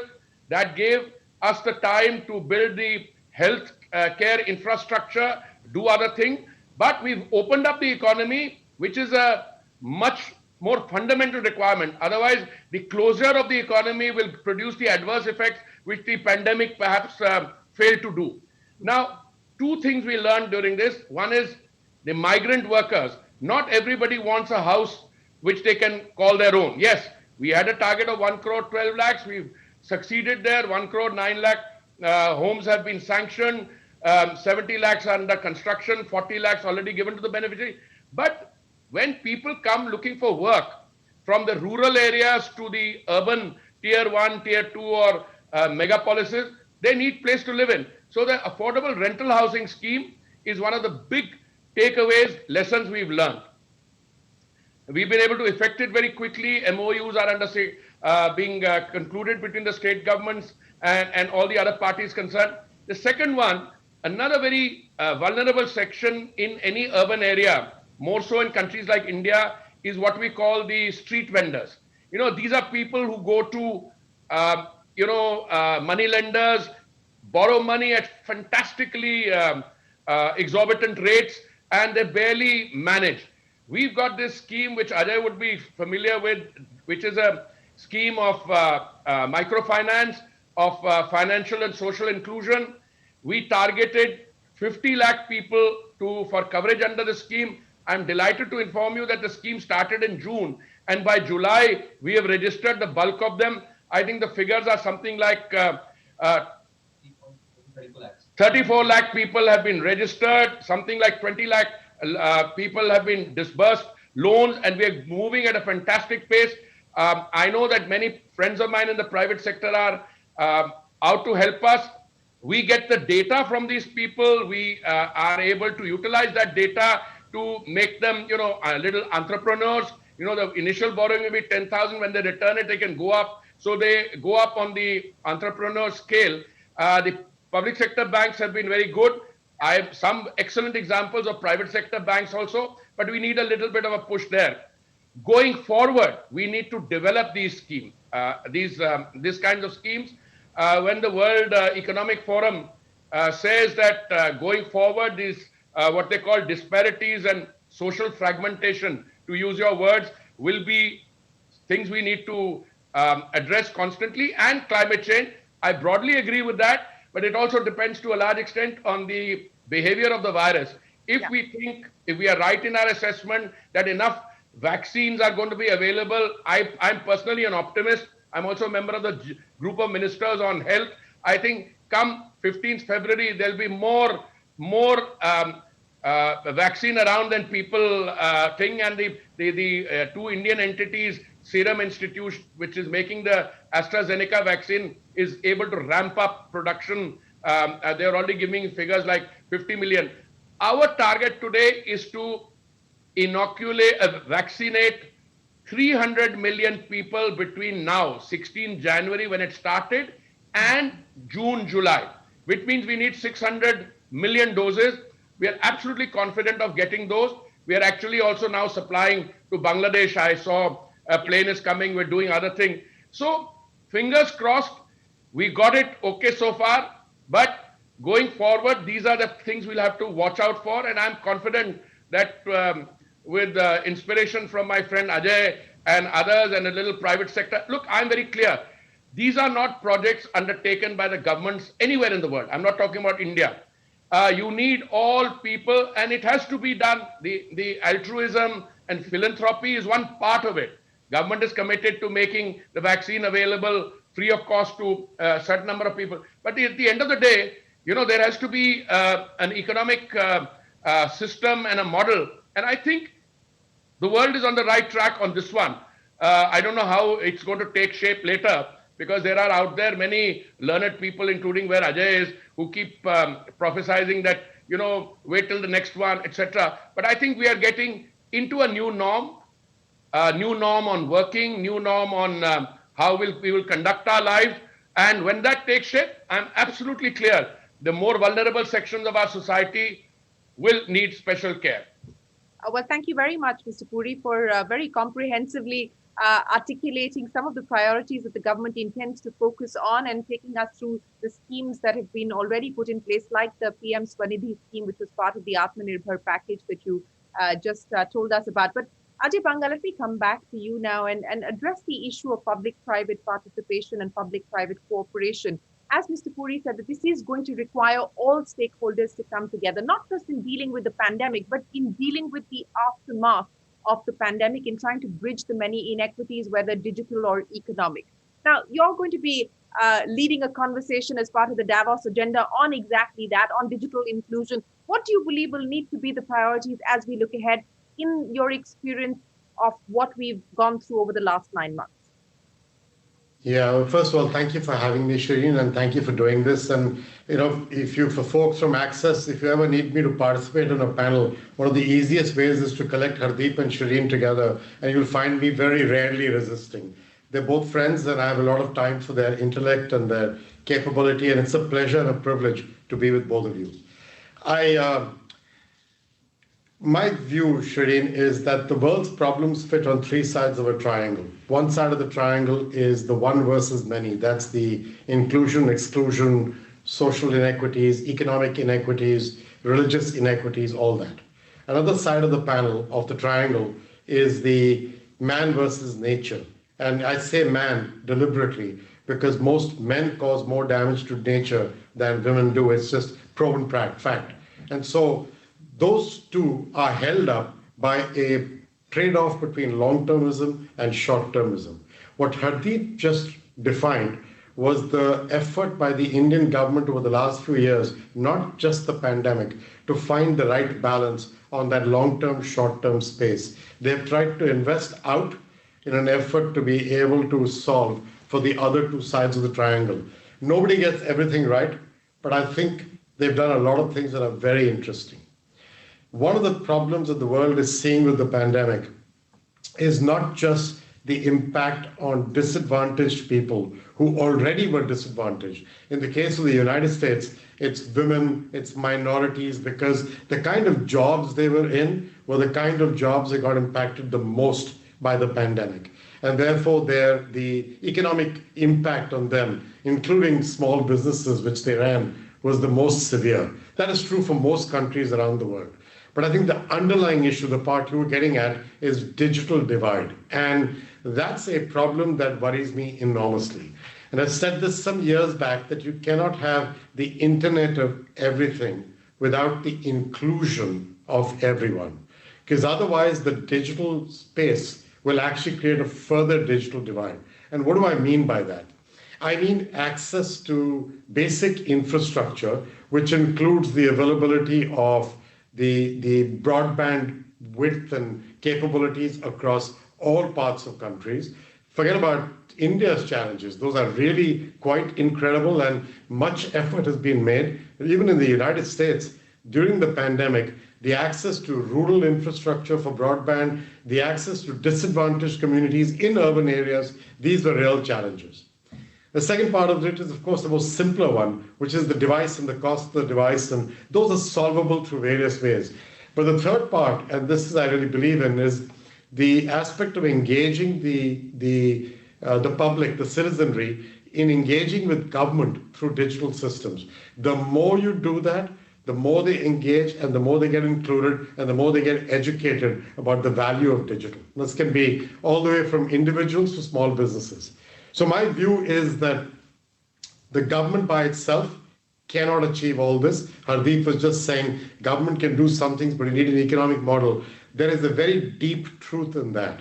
And that is that there is not enough money or resources, either at governments or with philanthropies, to be able to solve those three sides of the triangle. You need the private sector's capital and ingenuity and technology and people to come to the party. And therefore finding the right economic model by which government sets the rules, they set the guidelines, they set the rails, they sometimes take the first risk of investment when it's too hard for a private sector to understand what to do.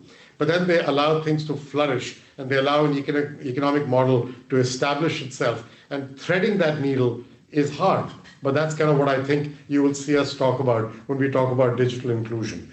I'll give you one fact of information for you. MasterCard made a commitment in 2014 to reach 500 million people for financial inclusion by the year 2020. We have done that in 120 countries around the world. And then we said we'll now reach 1 billion, including 50 million micro SMEs and 25 million women entrepreneurs. And that's our new effort in the next 5 years. In connection with that, in India, we launched a 250 crore effort for small businesses. We're working with the USAID and the government of the US in parts of India to help women entrepreneurs. We're working with Mandeshi. We're working with Access to enable this outreach and to enable a way to create the infrastructure and the rails for this inclusion to happen. All we need is an open door and the ability to participate. And that's what we're trying to do in every country, including in India. Well, that's a great point that I intend to take up with Mr. Puri. I love the line that you said that the Internet of everything must have or must include everyone as well. But Hardeep Puri, to the point that was being made there by Ajay Banga, that the government needs to play a much more facilitating role, also perhaps needs to provide brisk capital where necessary. Now let's talk about the two ministries that you're spearheading, sir, urban development and civil aviation. And in many ways, these are economic multipliers as well as massive job creators. You spoke about the government's emphasis on wanting to address the most vulnerable, as well as prioritize job creation. As you look ahead, how do you intend to do that? And what is your ask from the private sector as you try and ensure that you achieve those targets? Thank you, Shireen. Before I respond to the specific questions that you have raised, let me also, just to complete the picture in terms of my understanding, we today have in India something like 700 million connection, which is the largest broadband users in the world. We have 696 million Indians using smartphones, and the largest data usage per smartphone at an average of 9.8 gigabytes per month as per Ericsson, a Swedish manufacturer.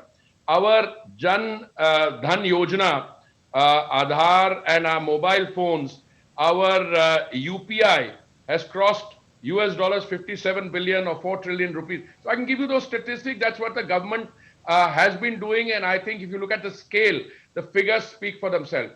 But which does not result in my deviating any bit from what I said in my first submission to you, in which Ajay has focused in on. And I totally agree, there has to be a public-private partnership in this. Let me start with civil aviation. out of my two ministries for which I have line responsibility.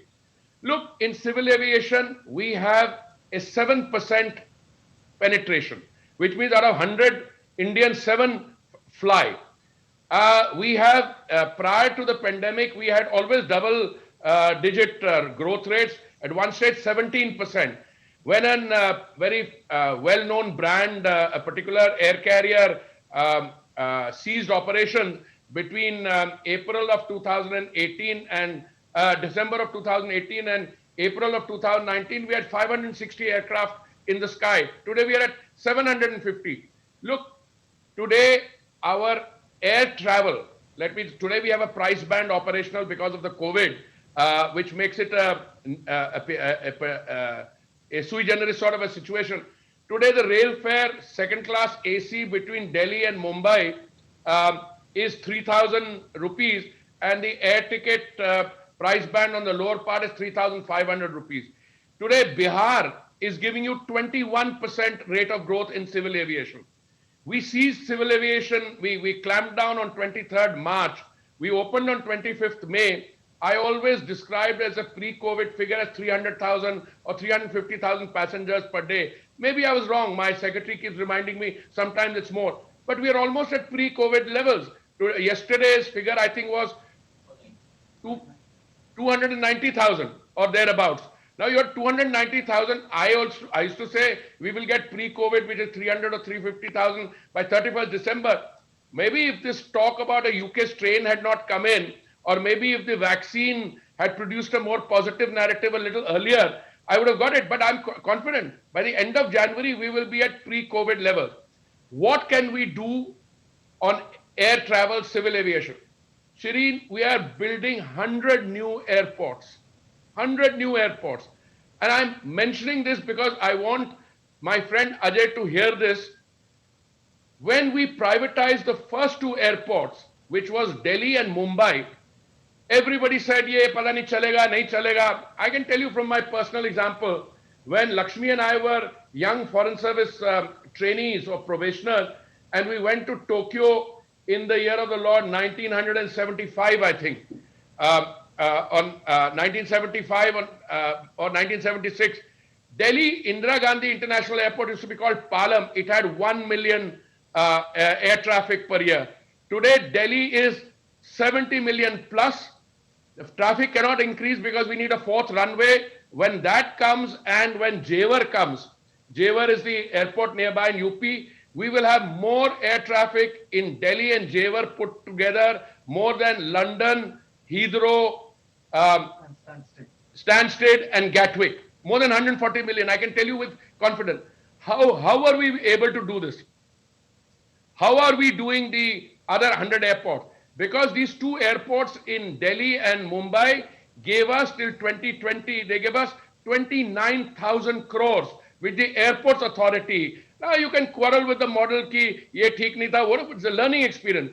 So for many years we had this stipulation, you need to have prior experience. So other than those two entities which won Delhi and Mumbai, nobody could enter the field. So 10-15 years later.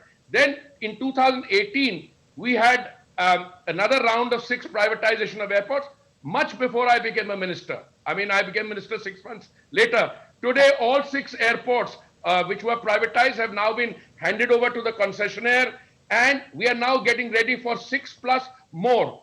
So 100 airports overall, 6 already privatized, other than the 2 in 2006 and others in between. We are going for another 6. How is this happening? This is all PPP, private sector, etc. And let's be very clear. Sometimes we say, well, only 2 guys got the whole thing. Hey, wait a minute. You know who won the Jewar airport? I looked at the bids. Fantastically competitive, and Zurich airport won it. There our 2 operators, Delhi, Mumbai were there. The entity which won the 6 was a little higher, but very competitive. This is what I think private-public partnership in civil aviation is all about. And because we are going down that route, we have the resources. I know what Ajay said, I better be careful. But music to my ears. You need the capital which the private sector can bring in. And you know, governments have to be there. Governments are providing this. Governments are also doing with that money which the Airports Authority gets. We are going into developing air connectivity in areas where the private sector will not come in. I'm very clear. If you are to, today I had a meeting with the state minister from a particular state, and they can only fly 19-seater aircraft. I told him, forget this, let's extend your runway, let's at least get an ATR 72-seater there, then the private sector, the airlines will come. Many of our airline operators are friends of Ajay, he knows it. The airlines also have to survive.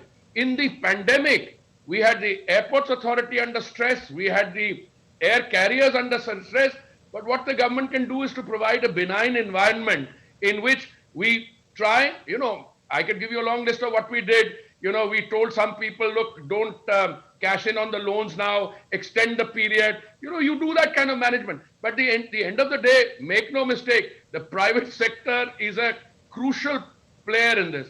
Coming now quickly for a minute only, because I think I'm taking too much time, on housing and urban affairs, equally, all these projects, whether they're smart cities, smart city project, smart cities had, I think, 200,000 crores, out of which 45,000 is the PPP. Nothing is going to move without that. Even on affordable rental housing, why will it succeed? It will succeed because the manufacturers, those who have factories, those who have manufacturing facilities, they need to make sure that the people, the migrant workers who come and live there are provided clean, hygienic living space. So God forbid tomorrow something like this takes place again, you don't have those people, cramped in chawls or, the kind of situation you had in London when the Industrial Revolution had started. So all this is learning. And again, private sector is a very important role to play in all the flagship programs of the Housing and Urban Affairs Ministry. Good points that you made there, Mr. Puri. But Ajay Banga, let me come to you now, since we're also talking about reshaping of the global supply chain and how India can make use of that opportunity and leverage on this. In light of the fact that we seem to have missed the bus previously when it comes to low-skilled manufacturing, that has become an opportunity that others have capitalized on. We're much bigger on the services side. What are the lessons that you would like to put on the table, and perhaps policy recommendations, since Mr. Puri is in a listening mode today? What is it that you'd like to put on the table so that we can truly become the manufacturing magnet?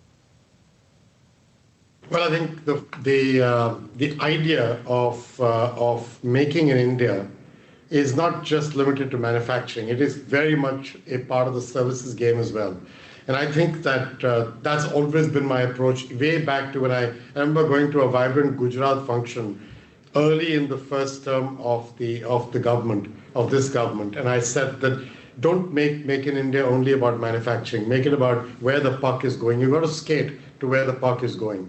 And low-cost manufacturing is really not something that India will easily compete in. It needs so many investments in terms of infrastructure, taxes, the structure of customs facilitation, and it requires a lot of work, which to do and compete after that and remain vibrantly competitive is not that easy. It's a task the government is willing to fight for, which I commend them for, but it's not that easy. I think services is an enormous opportunity for India. You look at a company like ours, we invested $1 billion, Shireen, into India in the first term of this government, and we're putting another $1 billion into this in the second term. And what we're doing there today is that 16% of our global manpower is in India. When I joined MasterCard 11 years ago, it was 1.2%. And that 16% is not back office call center operators or data center operators.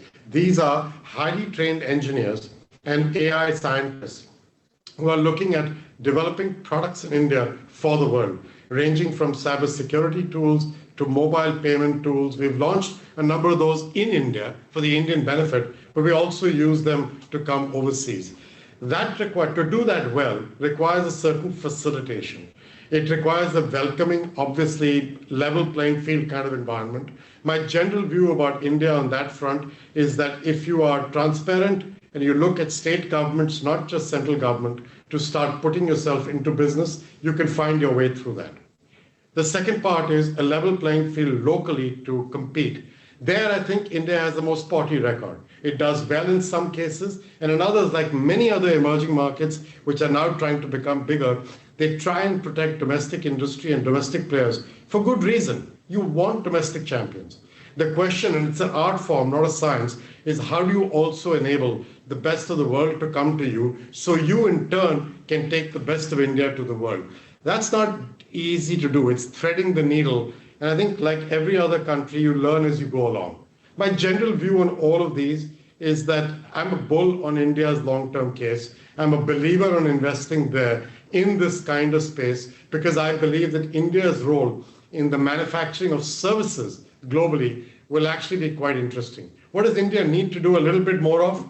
I think on education, you know that the Prime Minister and his government are attempting to put a lot of effort into it. That has to continue because without that, you don't get the manpower for driving the kind of services that I'm talking about.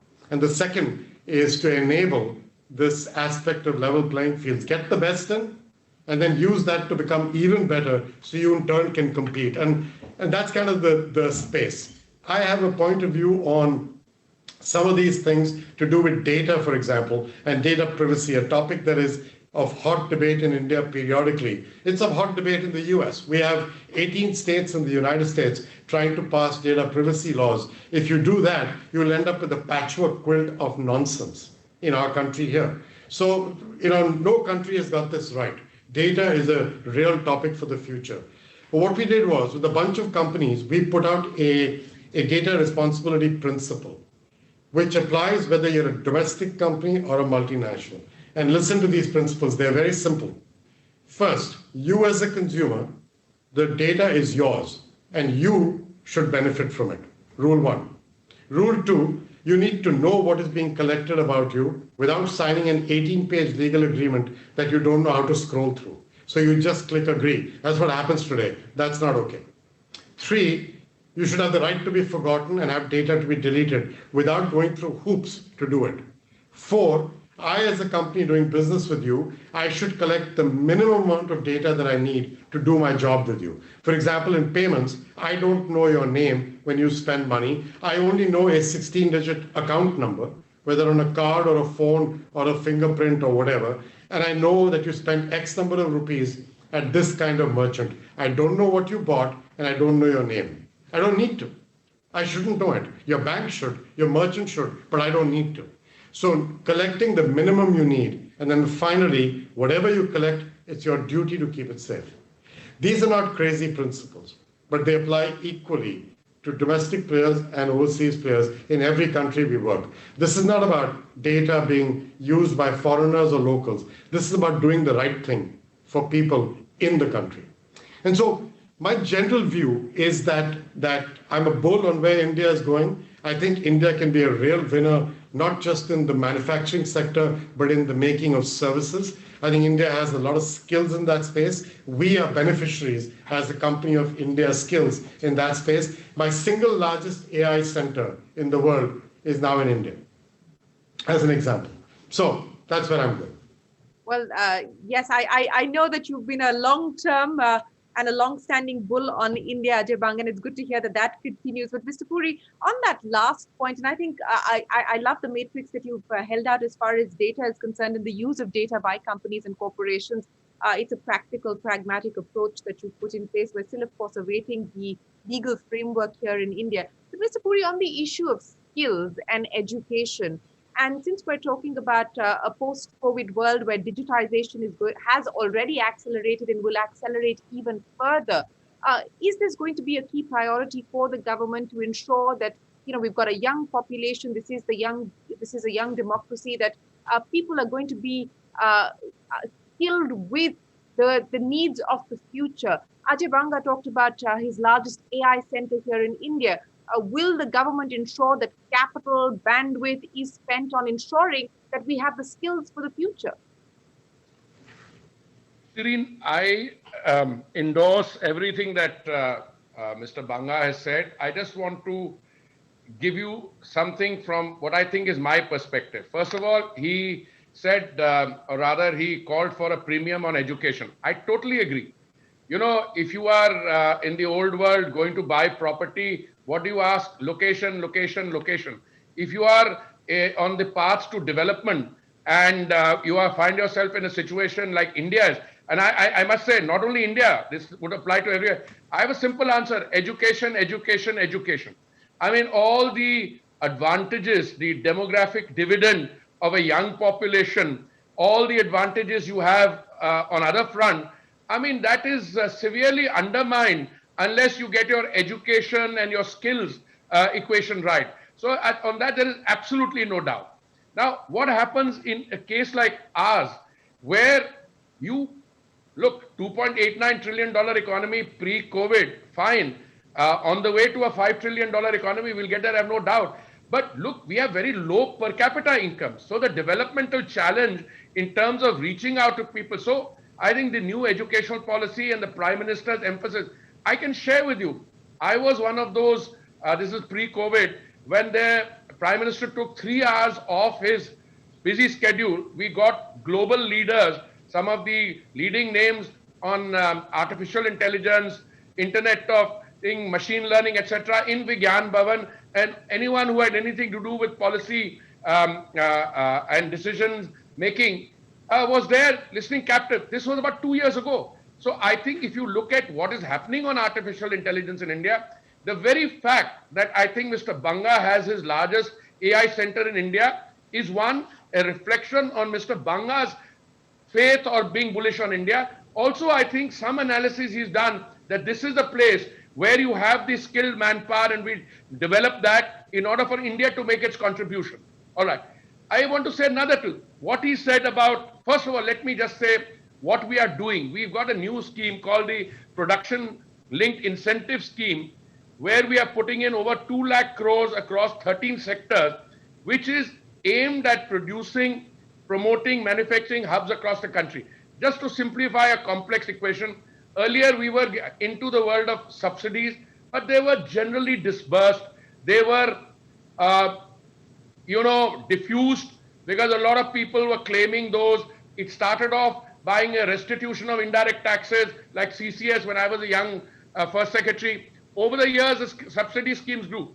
We have redesigned those now. And precisely the kind of things that Mr. Banga is saying, that certain sectors need a governmental framework, a governmental handholding. And I think when you look at these 10 priority sectors, which have been earmarked for PLI, that will encourage global entities like MasterCard to look at India more closely. This is one. He makes 4 points on data.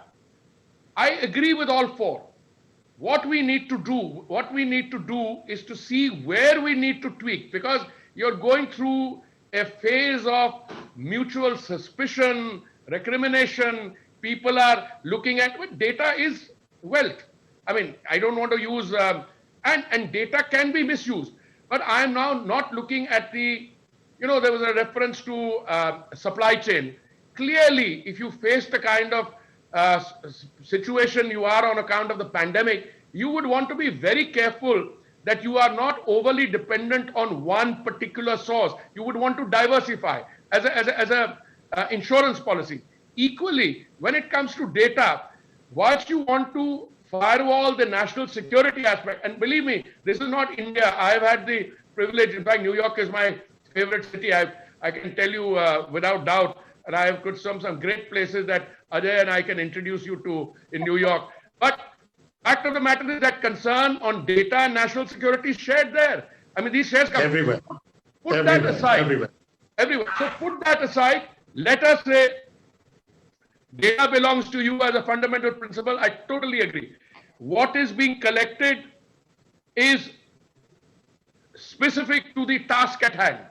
You understand? And that you're not being asked to fill up 18 pages. I mean, if I go and apply for a driving license, surely they only want to know whether my eyesight is okay and I've got my wits about me to drive a car. Why would they want to know where my grandfather's property was or whether I have things? I mean, that's the kind of thing. Number 3, the right to be forgotten. Yes, it is specific to a context. You give information because that information is germane to what you are applying for. And then you are collecting minimum information.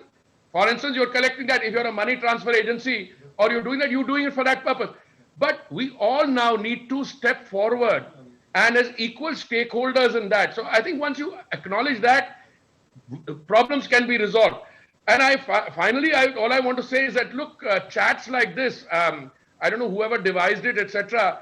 frankly, without a structured agenda. And from my point of view, it's very productive. It's good use of time. So I would say that we need to be able to thrash out, remove the cobwebs, so that we are all. I think today what the world has taught us is that many of us will glide out of this, or recover, and not only our pre-COVID position, but build in the future through interaction with gentlemen like the one you got. What are you called now, Ajay? Executive chief of what? No, Chairman. Executive chairman. So you become even higher than chairman now. That's what you call a superannuated, soon to be retired guy. Well.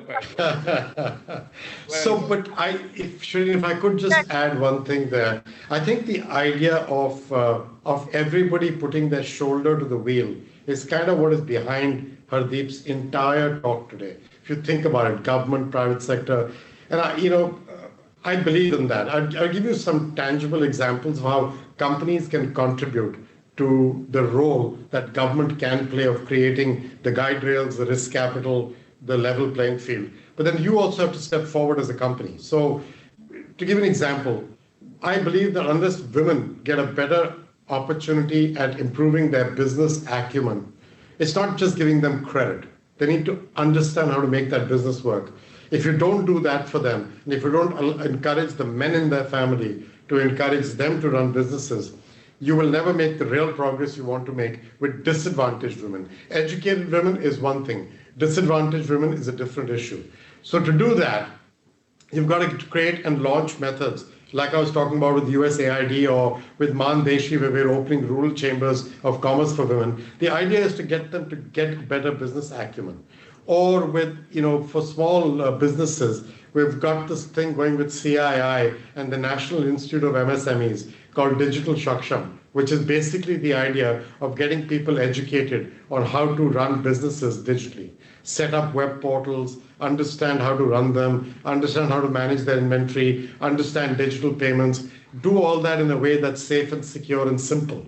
Because that's really important. Simple is really important. These guys don't have staff to do things for them. They're everything for their business. And so there are things all of us can do. We're trying to do something on getting little kirana shops to get access to credit by digitizing their supply chain, because the distributors of these companies know how much produce they're giving them. So can banks use that to use AI to underwrite that loan and attempt to give them, as Hardeep was saying at the beginning, smaller loans to those 34 lakh people who signed up as street vendors? Think of that as kirana stores all over the country.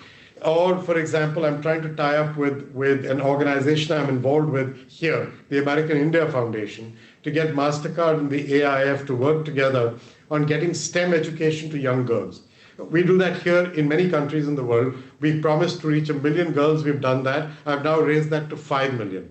I want at least some good percentage of that to come from India, where young girls from the age of 7, 8, 9, 10 onwards are taught that technology is their friend. It's not something that boys do. These are very simple things, but they are things that private sector companies can apply their might to. Or, for example, in Hardeep's own area of urban transit, we're trying to do things around the world where we educate them that don't use your own closed loop system for payments. It's expensive. In London, they used to do that. It was called the Oyster card.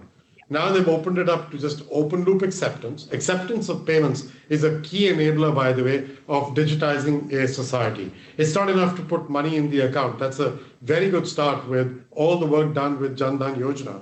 It's equally important, as they're trying to do in India, to get acceptance to expand. The government, along with the banks, has set up a payment infrastructure fund in an effort to get acceptance into many more outlets. Without that, people are still in a cash economy. And so there are learnings that we have around the world, but those learnings through a stakeholder dialogue, through open, structured, transparent dialogue, is the best way to move forward. So in exactly a minute, Ajay Banga, and I'm going to pick up your words, what is the superannuated, soon-to-be retired gentleman going to be doing with his time post-March? Oh, well, I'm going to be around in here as executive chairman for a while. So I also have now some time to be able to do other things. And I'm very focused on the three sides of that triangle. I want to find ways to commercially impact inequality, climate, and care about the long term versus the short term. And I don't know the answers yet. Over the course of this year, I'm going to figure it out, but I am very determined to make a difference to it. Well, I'm sure that you will. Hardeep Puri, I'm going to give you the final say, sir. I can see that you want to jump right in. Go ahead. No. First of all, I just want to say that what Ajay has been saying towards the end is exactly, it captures the essence of something that we call the National Urban Livelihoods Mission. And I would look at the statistics, I mean, they're fantastic. In the recent period, 21.05 lakh livelihoods created, 10 lakh candidates have been skill trained, 5.19 lakh self-help groups, 52.74 lakh urban poor women brought into self-help groups. I mean, this is the kind of thing on which when one of your people, they come to see me occasionally, Ajay, I'd like to speak to them. So a little more, I think we can do the cross-referencing on the NULM. Sure. What we are doing with other self-help groups, etc. That's precisely. Look, don't talk about educated women, because both Ritu and Lakshmi will testify that Ajay and I are feminists, strong supporters of the women's cause. But the real challenge here is the reaching out to those who need to be trained in terms of basic skills and brought them into self-help groups. And what the government can do, and that's where the private sector comes in. That is a larger. The only comment, I raise my finger not because of these statistics, I raise it. Don't you ever believe what he's telling you about a superannuated, I mean, you know, when you reach the pinnacle and then you are executive chairman, then you are, you know, you're going to add something, etc. This gentleman's going to be around for a while. So that triangle, that, you know, commercially linking inequality with climate, you know, I look forward to that and many more discussions. So don't buy the thing that he's I'm not going to be doing anything. No, I am absolutely certain that he's got more lined up and there's plenty more on his plate. But gentlemen, it's been an absolute pleasure. We hope to have the two of you back again to indulge in some more plain speak and really have a meaningful dialogue and a conversation on a whole bunch of issues. This was a wonderfully candid conversation, and thank you both for your inputs and sharing them here with us as part of the Inclusive Finance India Summit. We appreciate your time and we wish you both the very best of luck. For now, from all of us here, many thanks for watching. We hope you enjoyed the conversation and we look forward to much more. Thank you. Thank you very much. Thank you. Thank you so much. Well, thank you so much. I see Mr. Puri is probably logged out, but thank you so much, Shireen, for agreeing to our request. This was like a really broad-ranging scope that you captured in 45 minutes. And obviously, you are an expert at that, but all issues around inclusion and development. I did too much. The two panelists were exceptional. Oh, yes, of course. So I'd like to take this opportunity to thank the Honorable Minister for joining us today. And I heard him say that he acknowledged that this unstructured, free-flowing chat is a good idea. So maybe we will take that, cue and to get this group together again at some point. Thank you so much, Ajay, for joining us today. And thank you so much. Thank you for your partnership as well. And Shireen, thank you again. Look forward to seeing you soon. Look forward to seeing you soon. Bye, guys. Bye, Shireen. Yeah. Bye, guys. It has been an Thank you. absolute privilege. Thank you.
So I have to speak in 5-6 languages here. I think all the partners are from different parts of the country.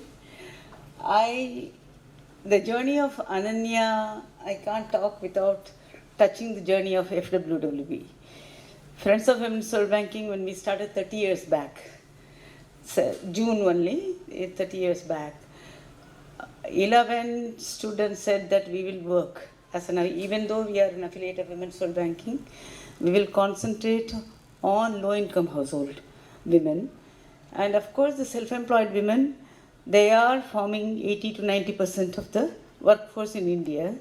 So they don't have access to finance. So we have to work for that. I still remember that we shared the space with old Seva. I don't know how many of you had seen the Seva. And graciously, Seva Bank had given a space for us, even though it was a storeroom. That is where Friends of Women's Soul Banking started. And I still remember the first donor when they came. So I was up doing the administrative work as well as running the organization.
So I have to speak in 5-6 languages here. I think all the partners are from different parts of the country.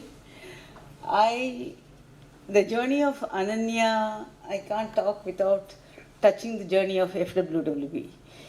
Friends of Women's Soul Banking, when we started 30 years back, so June only, 30 years back, 11 students said that we will work even though we are an affiliate of Women's World Banking, we will concentrate on low-income household women.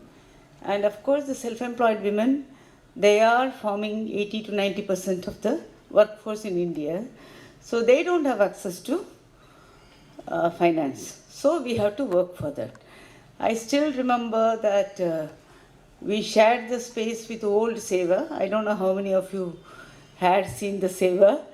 And graciously, Seva Bank had given a space for us, even though it was a storeroom. That is where Friends of Women's World Banking started. And I still remember the first donor when they came. So I was doing the administrative work as well as running the organization. There were only two people. So I still remember Kathy Sridhar. I could see, she said that Kathy Sridhar is the person who can give you some money to start the work. So I could see Kathy Sridhar coming, the head and then the nose and this thing. So I was wondering how she looked like it. And I think the first set of trainings we did with women on collectivization and access to finance. SG was coming up that time, was with a grant that a lady from United States gave us. So throughout the history of FWWB, nurturing was done by different women. And yesterday I was telling you, the culmination and recognition of Indian financial sector happened in the place where we had a celebration yesterday. So that is where the meeting, we had audacity called Vimal Jalan 11. And all the CMDs of the banks came because Vimal Jalan was coming. So we told everybody, and then that is the place where with Women's World Banking we started recognizing the fact that even though there were only 14 organizations which were working with financial sector, have to come, and the idea about Sadhan was born there. So Sadhan actually owes its origin to Ahmedabad. So, and the next meeting we had was in Seva Bank, and then we decided to set up Sadhan. So as Ilaben says, it is the women finance capital of India, because Seva was there, and Friends of Women's World Banking, which was working with partners like you, was there. And we were actually borrowing money from formal financial sector and repaying money, like the way our customers were doing it, we were also repaying money on time. Then we believed in collectives and cooperatives, but somehow there was a change because the growth was much higher, and then people have to expand, and then cooperative laws were different. It's a state subject. So the microfinance sector emerged. So the first time when we were working, all of them were development institutions. And it is only thanks to the regulation that has come from RBI, then we became MFI, NBFC MFIs. But I was sharing with some of the partners, the debate was very hot in those days when they were in the development mode. So we used to discuss, okay, this is we have to work with migrants, and we have to work with Dalits, and then we have to work with this thing, what kind of products and services we have to do. That debate I miss now, because the kind of a debate that used to happen, and people used to spend lots of time on that, it doesn't happen. Now I feel that it is how to raise money, and then who are the investors, and then whether they are social investors or not, and what do they expect, then it stops with that. So maybe that is the way things grow. But I still feel that it is important for Ananya, which has started working with women collectives, and then it inherited the philosophy of FWWB. The debate should come forward. I think it is time for us to discuss. And then quite concerned that the kind of a emerging leadership which we saw, again it has gone down. So we have to work out how women can become leaders in managing money, whatever form it is, and how you use them as a kind of instruments in maintaining the repayment rate is very important. So somehow that is disappearing, so I would like to flag it. And regarding the history of Ananya, my board was divided into two. So one sect said we should not become a NBFC, other said commercial people from the commercial world, they said we have to do. It took us about 2 years to decide whether it's worth setting up Ananya or not. And we had lots of debate on that in the board meeting and all. And ultimately we had decided that is only because our partners are becoming NBFCs. So it is important to play that role. So when we set it up, it was fine. We passed it on. And then none of us were expecting the Andhra crisis. So the crisis came. And it just had a big hit on Ananya.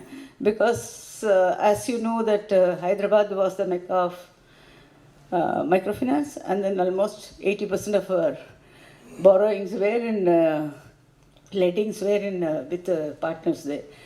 So, but it took us about 2-3 years. As an institution, we have decided that first we have to honor the commitment to the lenders. So some of the lenders like Citibank and all wanted the money immediately because they wanted to pull out themselves from Indian microfinance sector. So all the institutions, in spite of having 2 years loan period, we prepaid all the loans, and then we thought it's important for them to have the confidence in microfinance.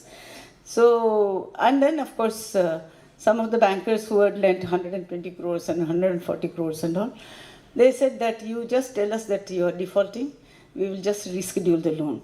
So my board, I think I still remember, the surprise came because the board chairman was from SIDBI and he said no. So we said maybe we are right. So we said no for restructuring the loan. And we were the only ones who paid the money on time, and then we honored all those things. But we have to thank the non-AP partners of Ananya that time, who without getting a loan, serviced the old loan that was there in their books. So if the money wouldn't have come, we wouldn't have honored the debt to the banks. So about 500 crore we have returned to the banks during the time. And it was always inflow from the partners and then outflow to the banks. And there was nothing left for us to run the organization or acquire new clients or service new loans to our own partners. It went on like that. So, and we realized, and most of us didn't know that running a company is such a tough thing, because it was very easy to do it in a non-profit mode. So we asked, they said that unless you bring in capital, you just can't get out. That time, IDBI chairman, who was ex-chairman of SIDBI, who knew our work very well, IDBI chairman, he said, he took the first plunge and then said that he will give the equity. So, but the only thing is, they say, took it as OCCP. I said, whatever the form you give. And then also match it with a loan. So it helped us to have a kind of a breather to get out. And then Women's World Banking came. And then, of course, Gojo came. So like this, in this kind of a meeting in Vietnam, I happened to sit next to him. I told him, give us money. So he said, it moved very smoothly. So I didn't know that, I didn't take him very seriously, but Gojo is a major investor in Ananya now. And of course the C4, that time it was ICO only, so I didn't know only when this thing. So of our work, of FW's work in agriculture helped us to bring ICO credit. So that is how Ananya grew. Now I think they are getting money from everywhere, and then they kind of bad days are over. So we turned it around and then we left so that they can manage. But I have only one request, Mr. Bhatt. The brand of FWWB was having lots of issues being discussed openly and keeping women at the center of all the services we have provided. I think it is important for Ananya to continue doing that, keeping women at the center, because the microfinance sector, Indian microfinance sector, owes its growth to women's repayment. And how they did it, we don't know. And then it is not that there was a surplus that came because we have given one loan. It is actually the attitude of the women to honor the kind of a debt was something very unique. I think we have to recognize that. And FWB still works with the collectives of women, but we find that the impact of credit alone is not enough. So it is important to work on credit plus activities. It is very critical because credit alone is not helping. And particularly for women, because they are ill-equipped with education and skills, it is important to help them to make additional credit available to enhance their status as well as income sources. So with that, I will wish Ananya the very best. So don't forget the women and the collectives, and then you have to grow with them. Yeah, bye.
So I have to speak in 5-6 languages here. I think all the partners are from different parts of the country. The journey of Ananya, I can't talk without touching the journey of FWWB. Friends of Women's Soul Banking, when we started 30 years back, so June only, 30 years back, 11 students said that we will work even though we are an affiliate of Women's Soul Banking, we will concentrate on low-income household women. And of course, the self-employed women, they are forming 80 to 90% of the workforce in India. So they don't have access to finance. So we have to work for that. I still remember that we shared the space with old Seva. I don't know how many of you had seen the Seva. And graciously, Seva Bank had given a space for us, even though it was a storeroom. That is where Friends of Women's Soul Banking started. And I still remember the first donor when they came. So I was doing the administrative work as well as running the organization. There were only 2 people. So I still remember Kathy Sridhar. I could see, she said that Kathy Sridhar is the person who can give you some money to start the work. So I could see Kathy Sridhar coming, the head and then the nose and this thing. So I was wondering how she looked like it. And I think the first set of trainings we did with women on collectivization and access to finance, SG was coming up that time, was with a grant that a lady from United States gave us. So throughout the history of FWWB, nurturing was done by different women. And yesterday I was telling you, the culmination and recognition of Indian financial sector happened in the place where we had a celebration yesterday. So that is where the meeting, we had a audacity called Vimal Jalan 11, and all the CMDs come of the banks came because Vimal Jalan was coming. So we told everybody, and then that is the place where with Women's World Banking we started recognizing the fact that even though there were only 14 organizations which were working with financial sector, have to come, and the idea about Sadhan was born there. So Sadhan actually owes its origin to Ahmedabad. So, and the next meeting we had was in Seva Bank, and then we decided to have set up Sadhan. So as 11 says, it is the women finance capital of India, because Seva was there, and Friends of Women's World Banking, which was working with partners like you, was there. And we were actually borrowing money from formal financial sector and repaying